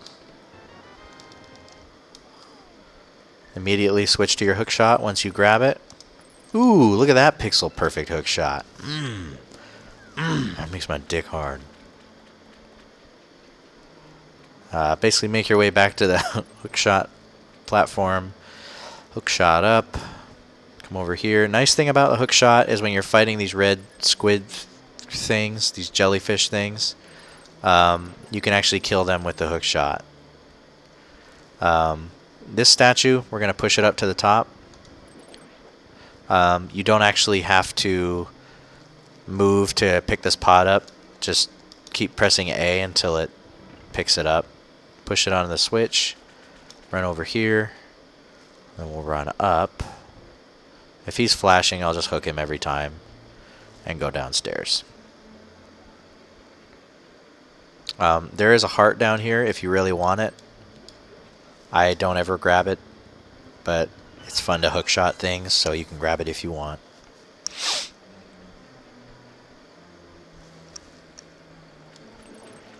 Hookshot also kills the water bugs.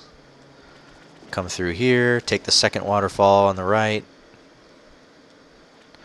Alright, so left pots contain 2 hearts, and the right pots contain arrow and bombs. So grab what you need and head upstairs.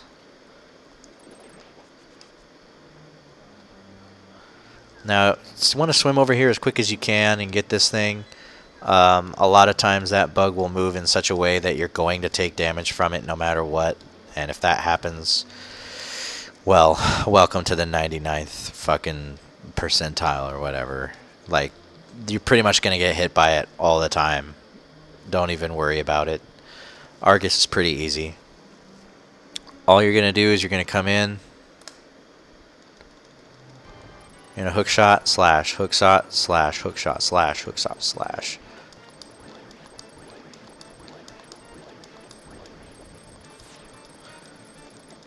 Now the, whoops.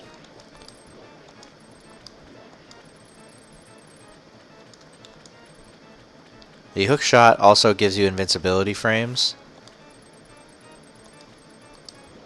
Stand in this bottom right corner and spin him once. Stand in the corner again, wait till he comes down and spin again. 2 spins and he's done. Other than the tedium of pulling the little cloud things off of him, this is the easiest boss, in my opinion, in the Dark World. So, I would just do it. Just fucking do it.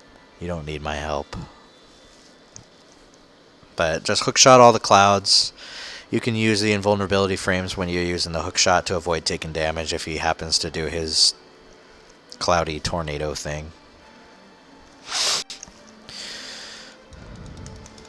Hey, we forgot to split at Mire again.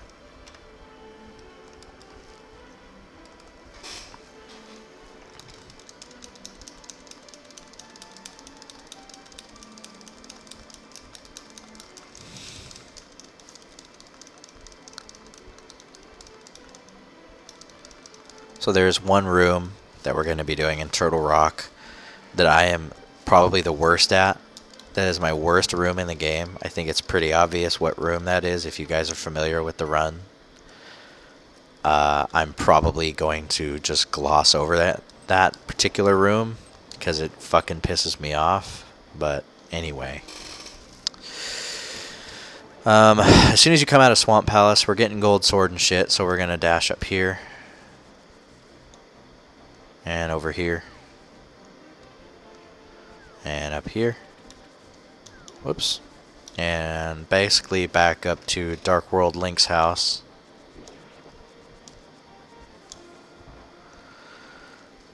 And we're going to buy the big bomb.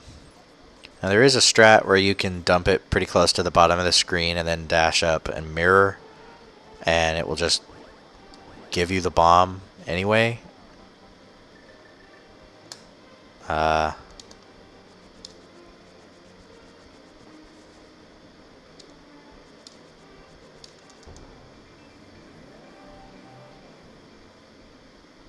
Yeah.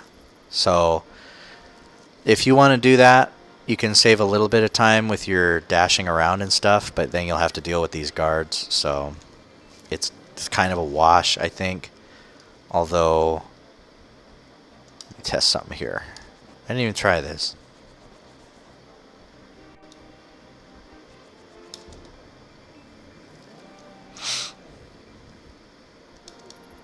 Okay, so didn't work.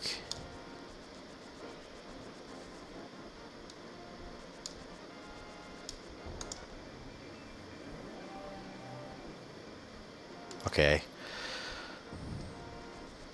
1 second here.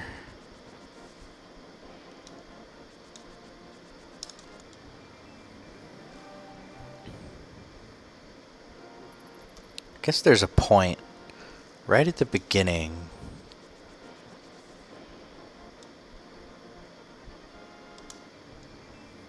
I guess it's like right when it hits 0. Yeah, okay. So the big bomb flashes like any other bomb. I guess you have to mirror right in where that point would be. So like it goes 3, 2, 1, 0, then you press. So you press A to drop the big bomb. And you dash up to the pyramid. Blast this little wall here, and you talk to the fairy. You can just mash for the first one because it will immediately throw your bow in and give you silver arrows.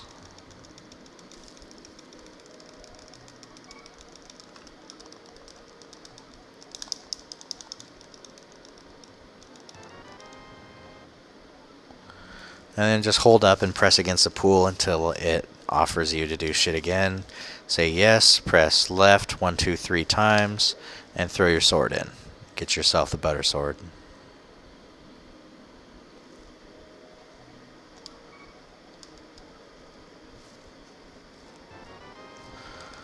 Okay, now we're going to come out.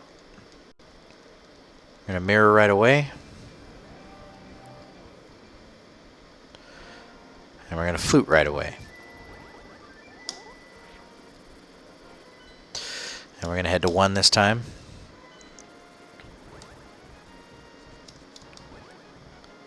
Okay, this is what you don't want to have happen with dead rocks.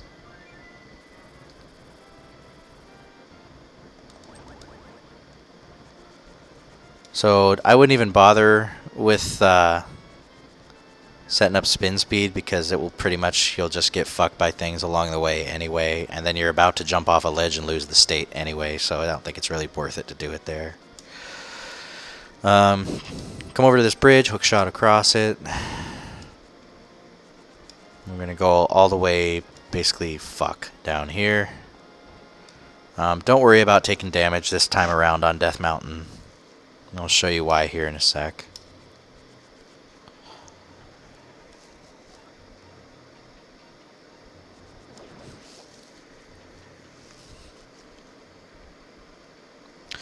This set of rocks here will have a fairy in it, so you can just bonk it and get yourself a health refill or a bottle fairy or whatever.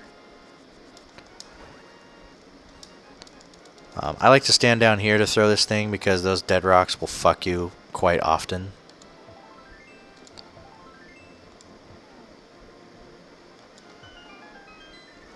I like to switch to Quake as I'm hammering the last peg. And then basically just the very bottom pixel of your shadow is all that really needs to be on this platform in order for Quake to work. And open the dungeon.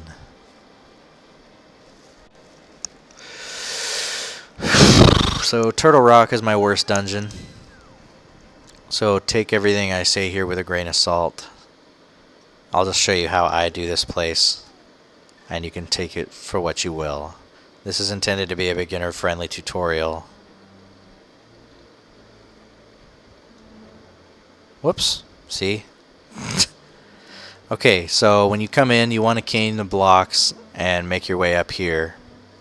You want to do the east by northeast room first. What you're going to do is cane this block. Move up, aim down, select your fire rod the first two, fire rod that one, and then fire rod that one close to the top. Let me do this again.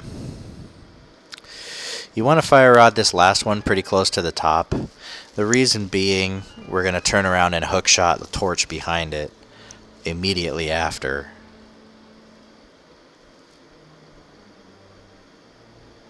Well, yeah, I guess we'll just have to do that whole thing again. Okay.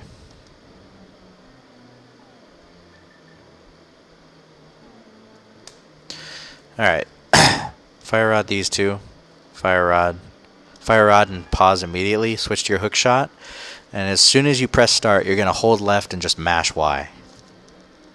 And ideally, you'll hook shot that torch and teleport up here. The reason you do that and the reason you don't do the torch that's right in front of you is because the camera has to pan back to the entrance in order to put you back. And it is faster to do it on the left torch. Otherwise, the camera has to travel farther. So once you grab the key from the chest on the right in that room, you mirror out. Come back to this room. Do left, up. I like to go through the middle. Some runners don't. Then I'll go left here, and we're going to come to the north by northwest door. And what we'll do is I like to come in with my sword out, because he does tend to spawn in a couple different places, or move in a couple different places. You want to initiate a spin close to the wall, and that will instantly kill him, because otherwise you'll have to knock out each pokey thing one at a time. So this next room is my least favorite room in the entire game.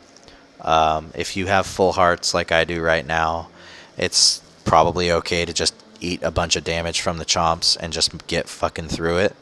But I'm going to try and show how it's supposed to look. So we'll come through here. Let me do a save state. You want to have your cane out. Do 1, 2, 3, 4. And you're safe. So basically you're pressing the Y button 4 times and giving yourself invincibility frames on this blue peg here. Let's see if my stream can capture it. Yeah, okay, so if you look, it's about every frame or so, or every second, I will actually stop flashing and I'll turn solid for like two or three frames. That indicates your iframes resetting. You want to move while you're in the middle of your iframes so that you get new iframes by the time you step off the pegs and get the chest. So it looks kind of like this. Nope.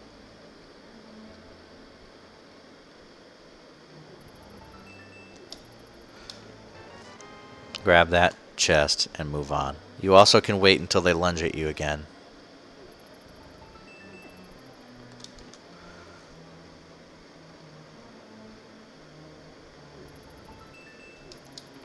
So yeah, ideally you do all that in one fluid motion, but that is my least favorite room in the entire game, and I'm not going to spend a bunch of time on it. If you're quick enough getting down those stairs, you don't have to worry about the anti-fairy hitting you at the bottom. Otherwise, there's 2 anti-fairies right there that you can powder right after the chomp room if you took a bunch of damage or whatever. There's arrows in this middle pot here. Now we're going to take the closest tube first. We'll go here.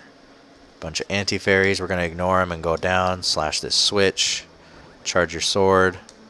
And do a spin on that guy. Hopefully before the bunny beam gets you so that you get the key. And then just go through like normal here. We're going to grab this chest that has the big key in it. We're going to go up.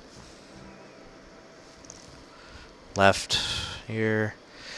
We're going to dash across again. Dash up. I don't ever powder the bunny beam, but if you want to powder something, you can do it right here on these guys. Try not to get hit by them like I did, because they do drain magic, and you do need magic in this dungeon.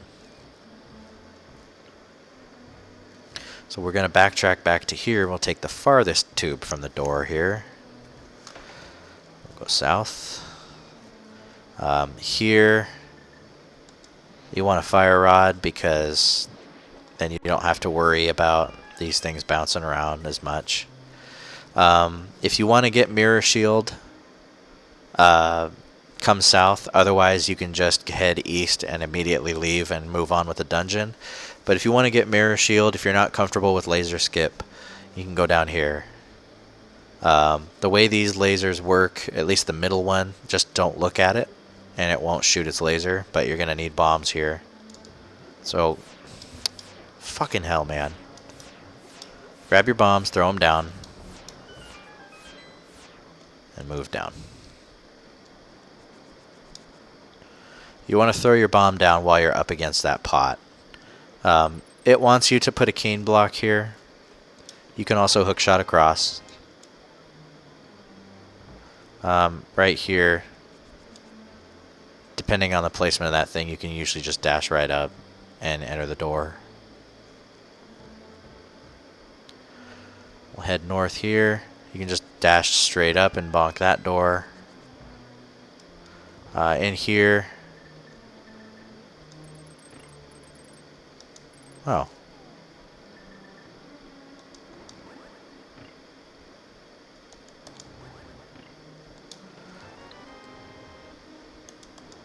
There's better ways to do this room, but it can be really annoying. If that thing runs over your cane block, it will destroy it. So I kind of just do it one at a time. In here, you want to press down and right, then down immediately again, so that you end up here. Hit the switch, up, right, hold down. As soon as you pass that fire snake, you hold left until you get to the end.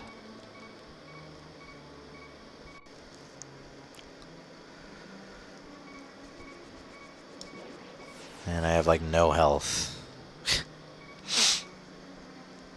So when you come down in this room, sometimes if you place that block properly, you can knock him off. I'm not super familiar with laser skip. Whoops. It doesn't go like that, just so you know.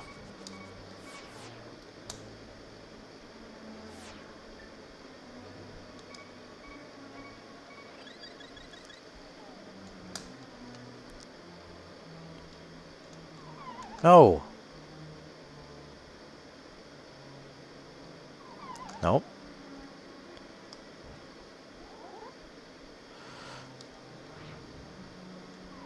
Trying to figure out if there's an alignment here.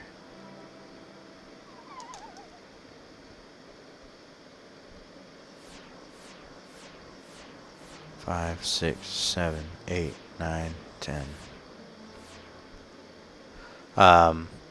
So if you have mirror shield, you can just eat these lasers.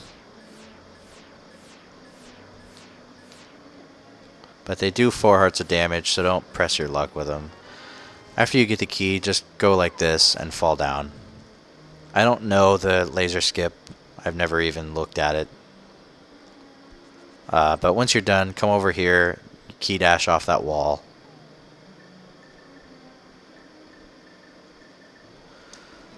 There's an anti-fairy here.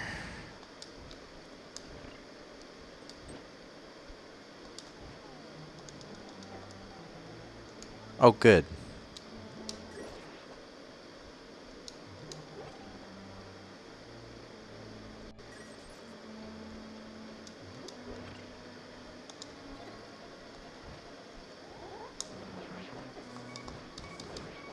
Wow. That went awesome.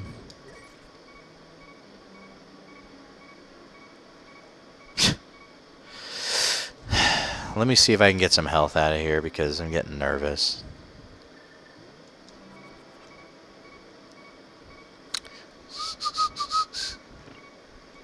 Whatever. Trinex isn't hard, so I'm just going to move through this room. But ideally, you throw your cane block down there and you just walk up and pop it and then come up here.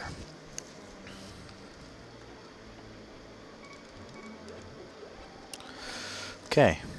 Get your cane block out. As you're moving across the gap, go ahead and get your ice rod out.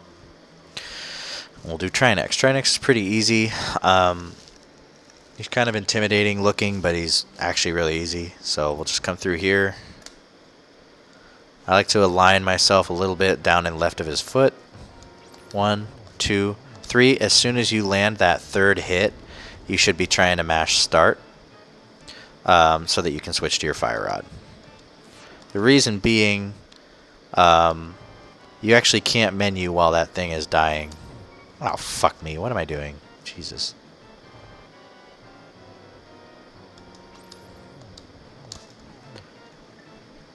So I'll do something like that.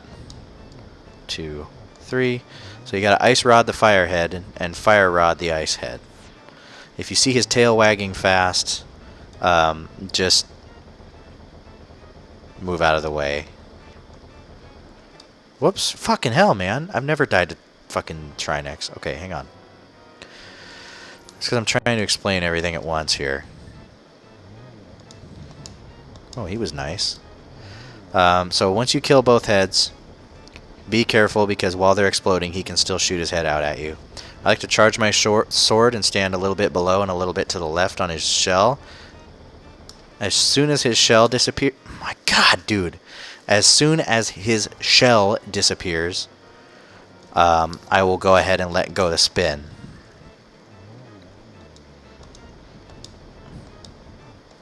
And that will allow you to deal some extra damage on him as he's coming out of the shell there.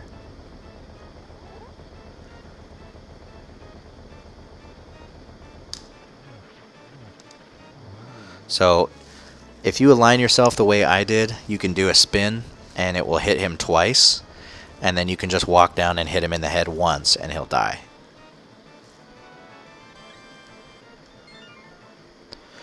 So let me show.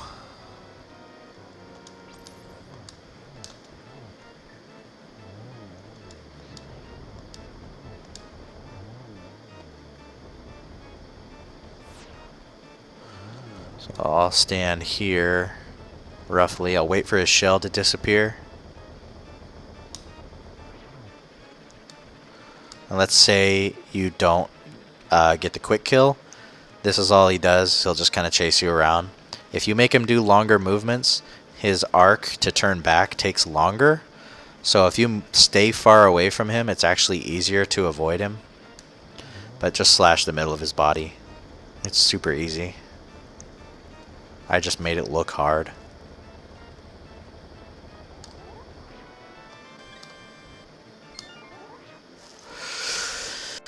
And that's Turtle Cock.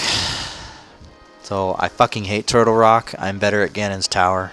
So I'll show you that. I'll show you the Ganon fight with Silvers, and that'll be the end. So we're in the home stretch.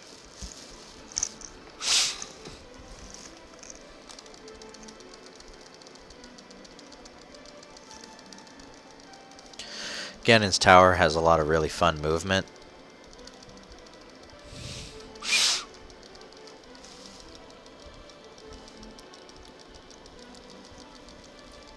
And lots of chances to re-optimize some bosses, because you do have to fight the Light World bosses again in there. So as soon as you come out of Turtle Rock, I'm just going to go ahead and dash left, dash up, dash left. Dash left again. Make it through these guys. I think those are supposed to be the Lionels from Breath of the Wild. Go ahead and open up Ganon's Tower.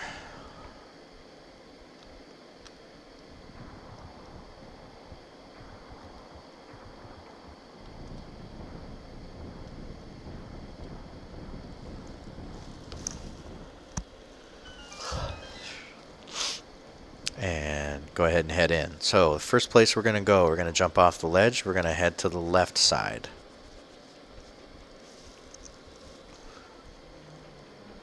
I'm going to grab this key. I don't think you need to grab this key because there's other places to get keys, but I do. Switch to your hammer. Hammer that one. Hammer that one. Push the block, but don't move prematurely because you do need to hit that star. Move a little bit to the left past this block, past the right edge of that block. That way you can aim down and hookshot this one, then hookshot that one. Ow. Hookshot this railing. If that guy's in your way, you can take care of him. Throw a cane block there, pop it, come down. Come down here, look up, drop a block, grab this key, pop it over here.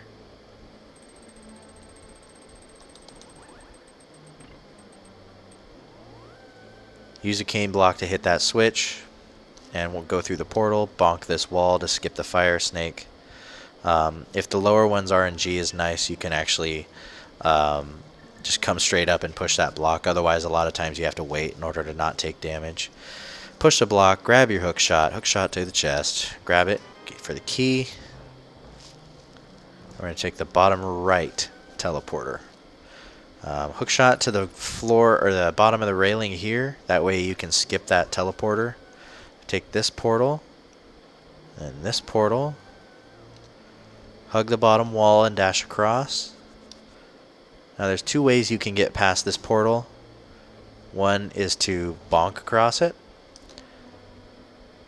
You also can let one of these things damage you and just run over it. It's up to you. So we're going to dash up here, pick up only one of the pots. Don't try and pick them both up. Bonk across. Right here, you can powder this anti-fairy and then switch to your bombs and drop down. Here, I'm not super good with the icy floor Armos strat, so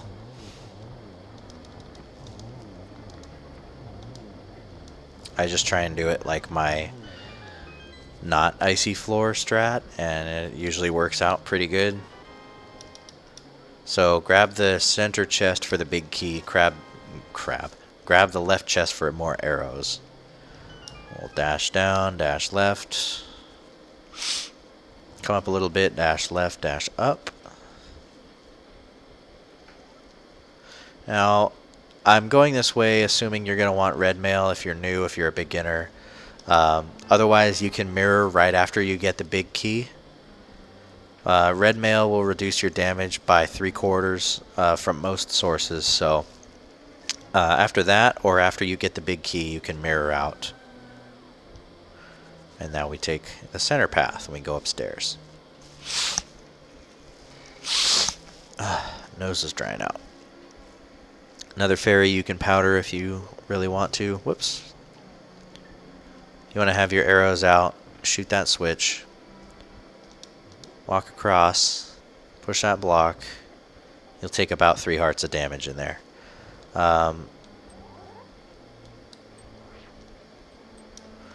More cancerous mimic movement.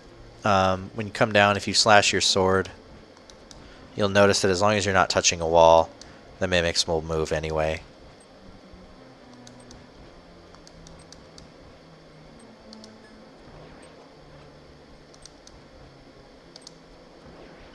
I am terrible at these rooms. I don't know why.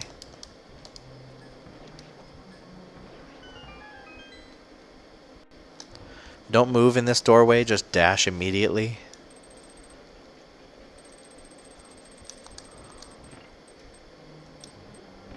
I like to come up and around these guys. Oh my god, that didn't work out. Look at that. 4 spike dash. Okay. Basically want to come up, hit the crystal switch, press the switch up top, and then kind of circle around the pot and come back down. Hit the switch again, and then leave the room. Apparently you can hug this upper part of the path in order to sprint through here, but I've never tried it and I don't want to. But you pretty much can just walk right through this section here with the turrets. If you're worried about health or supplies or whatever, bonk over this gap here and bomb this wall. You'll get 2 fairies and a bunch of supplies and shit. Full magic. In order to get back across, you'll need a hook shot, and we'll head up the stairs. I would recommend having a decent amount of health for these parts because it's just all combat.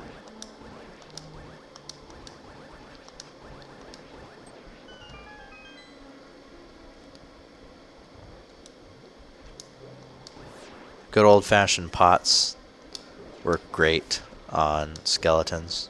I do not like having sword beams in here because a lot of times I want my sword to hit and my sword beams will hit instead.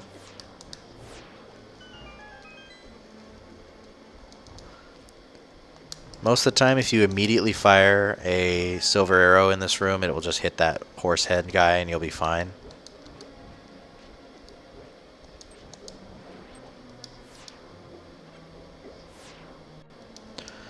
But I know some runners who will use fire rod instead, and that's fine too.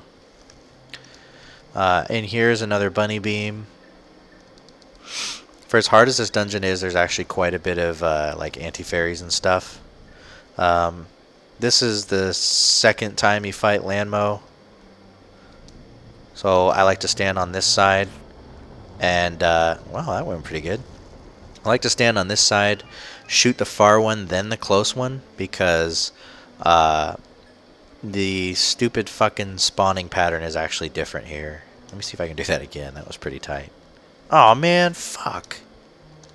I thought I saved a state there. Didn't I save a state there? I swear I fucking did. Oh well. Well, you're gonna see the first half of the dungeon again.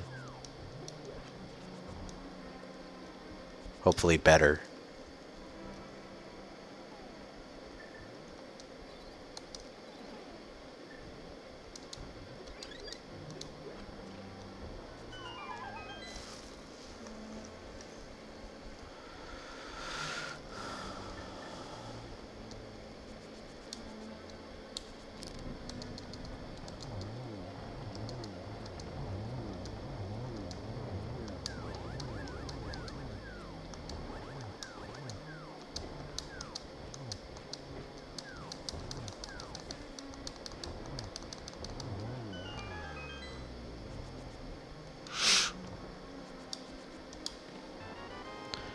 Well, I got a tomato, but oh well.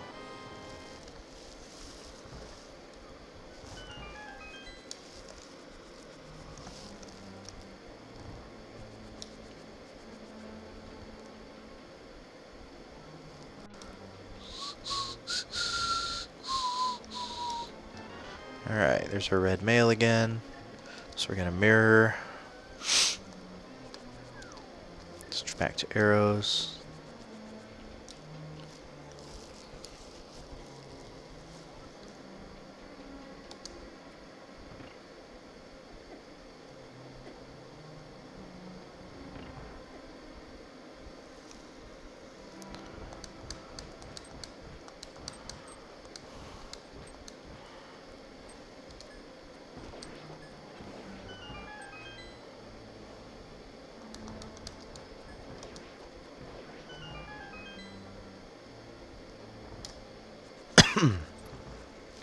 We're almost back to where we were. We're getting there.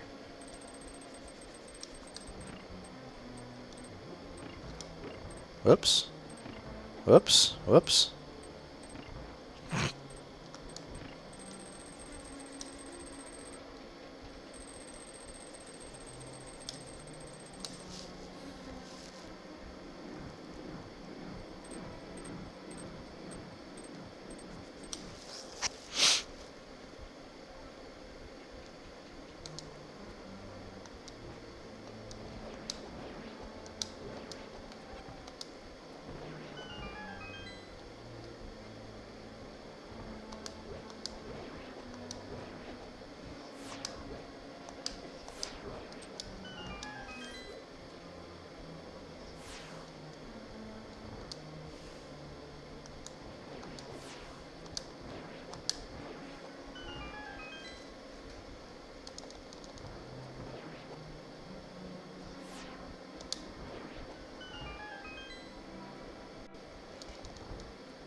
Excuse me, I want this, thank you.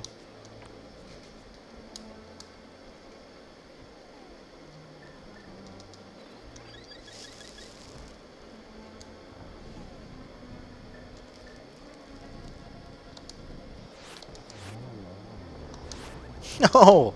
I wanted to get that strat twice. Oh well. Silver arrows, it only takes one this time around. Or 2 gold sword slashes. Alright, let's save a state here so we don't have to do that again. Just sprint up top. There are some supplies under those pots.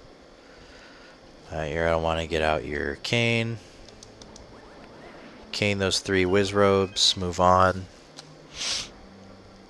Stick to the top. Dash across. Dash up. Whoops. Whoops-a-daisykins. Kill those Wizrobes in there with the cane. We'll come up here. I like to hug the right side close to that conveyor belt. Immediately you want to come in here. I use the lamp for this. A lot of people use... Whoops. Going the wrong way. Let me wait for that torch to go out.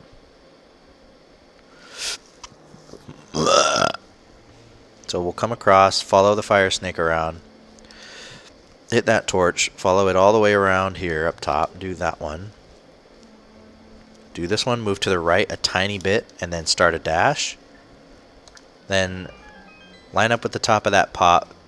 Tap up for just a split second and fire your fire rod. That'll keep you from running off the edge or anything.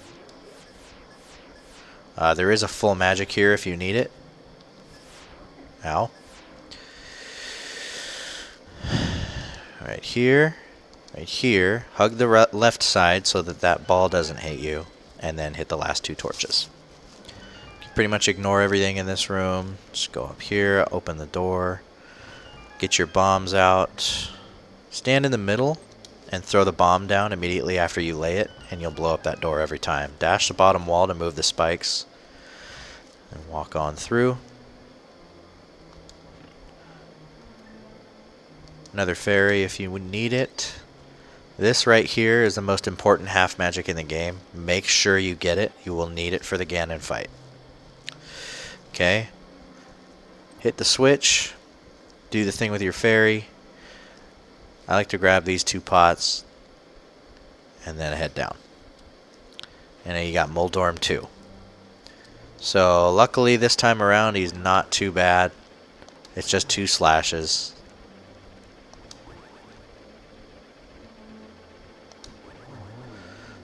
Definitely want to have your hook shot out before you actually kill him, because you can't menu while he's dying. Hook shot to the chest. Push that one and hook shot while it's moving so you can shoot the block. I like to just casually step up here. Oh, I missed. And stun that guy with my hook shot and then dash up straight through the middle. That's pretty much it. That's Ganon's tower. Now we have Agahnim. Alright, so I'm not super good at this. It's kind of RNG dependent. But it takes 6 shots to kill him this time. And luckily they're all reflectable, but there are 3 of him. And you just got to find the one that has the darkest shadow, and that's the real Agahnim.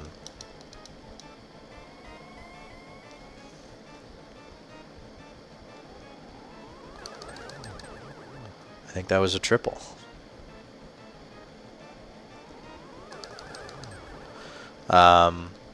You pretty much just want to be at a right angle with him. And it kind of depends on the placement of the others. I don't really know how to explain this because it's, you know, geometry and shit. But a 2 or a 3 cycle, is ideal. Just takes a little practice. It's not worth grinding because he's not a hard boss. He hits like a fucking girl.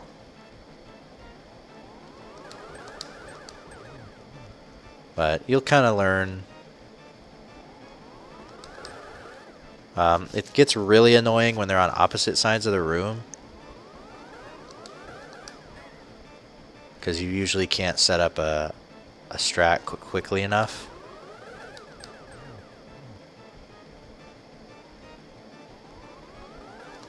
But I want to try and show a decent pattern where I can show this. You want to stand close to Agahnim so you know where you tell the balls where you want them to go. Like that, and then you step out of the way and try and hit them towards him. Ideally, you want to be standing to the left or right of Agahnim so that you don't have to deal with blue balls, because he will shoot them out occasionally.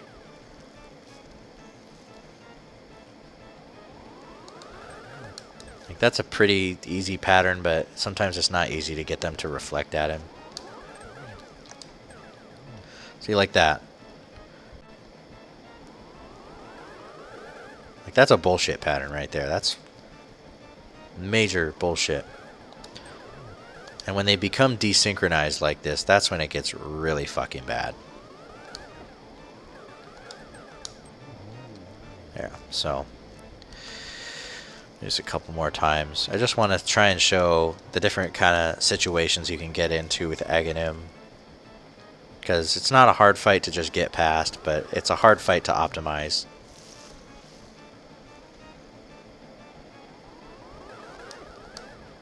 Ah, that blue ball stuck to my face. That didn't sound right. A lot of times, if you get 2 of the reflectable shots to hit him on the same, you know, half second or so,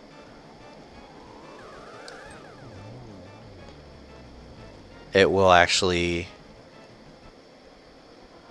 we're doing this right now. I can't think about anything else. Oh. A lot of times if you hit him with a reflectable shot on the same iframes, it won't actually count. Like, I've gotten quite a few triples, and it ended up turning into a 4 or a 5 cycle because only the first shot counted. Okay, Ganon. So, let's see, there's 4 phases. You want to equip your fire rod and jump down the hole. Whoops.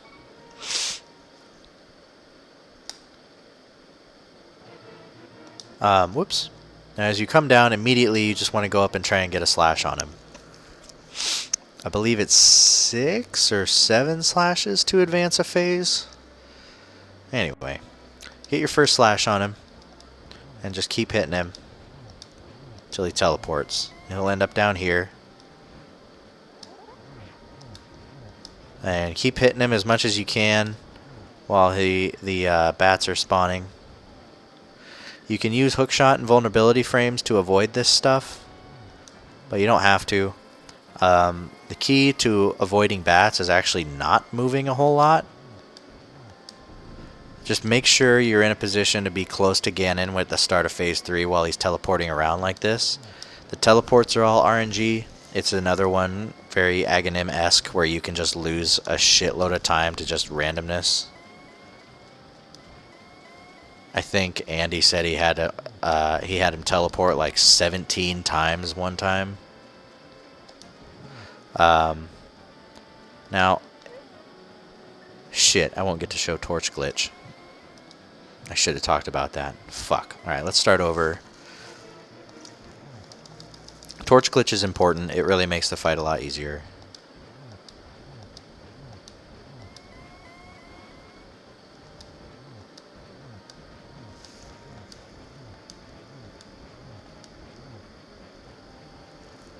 Once you get a certain number of slashes, you don't need to be fancy.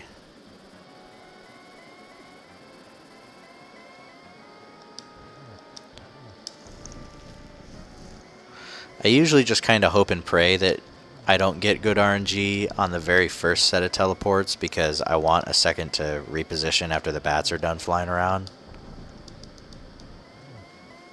Okay, now, when he gets to the last section of the floor falling out, I'll stand somewhere in the middle so that if he tries to fuck me with a bat, it doesn't go into a shitty location. And what you do is fire your fire rod down right as this last tile up here in the top left is about to hit, or about to fall, and fire your fire rod and light the torch. As long as the right torch didn't go out when you lit the left one, the right torch will just stay lit the entire time. And it's super useful. If you manage to stun Ganon from the side, as long as you don't hit him into an edge, you can actually land 2 silver arrows in him, and it only takes 4 to kill Ganon. Ganon is kind of a fucking joke.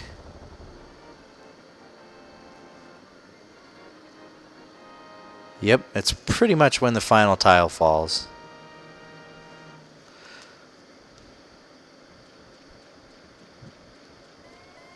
that's the cue that I use. I'll just kind of stand up kind of close to it right here, wait for it to fall. But like I said, I'll stand somewhere in the middle, wait for the bat to spawn, then I'll come up here, wait for it to fall, and then fire down. So, piece of cake.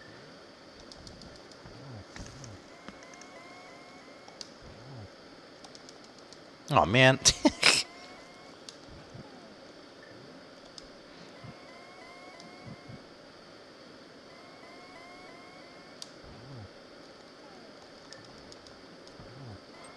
Ooh. Cheeky cunt.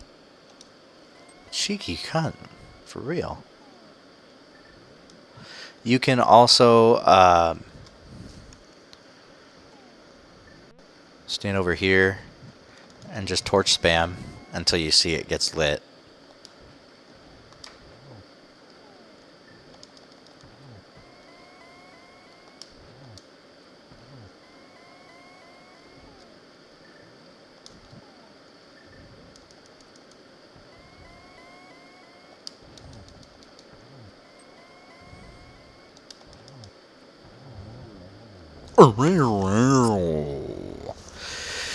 But yeah, Ganon's... I personally... I don't really have very many issues with Ganon. Unless I'm doing Tempered Sword. And then it becomes a fucking disaster. So. There you go. Oh, whoops. There you go. Oh, whoops. There you go.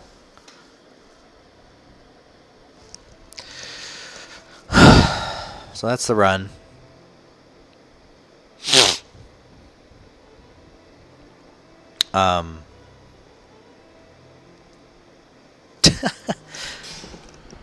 My sum of best is funny. I gotta make sure to not save these splits. But, I know, right? 12-minute world record. Oh, wait, that was like a 115 or something? Or 112? I didn't even see. So, yeah, that's the run. I always love teaching and helping people, so, I mean, if anybody ever has any questions or wants me to go over something, just hit me up on stream, send me a message, a PM, a tweet, fucking anything. I don't mind. I like teaching people stuff. It's like one of my favorite things to do. I mean, here we are, so...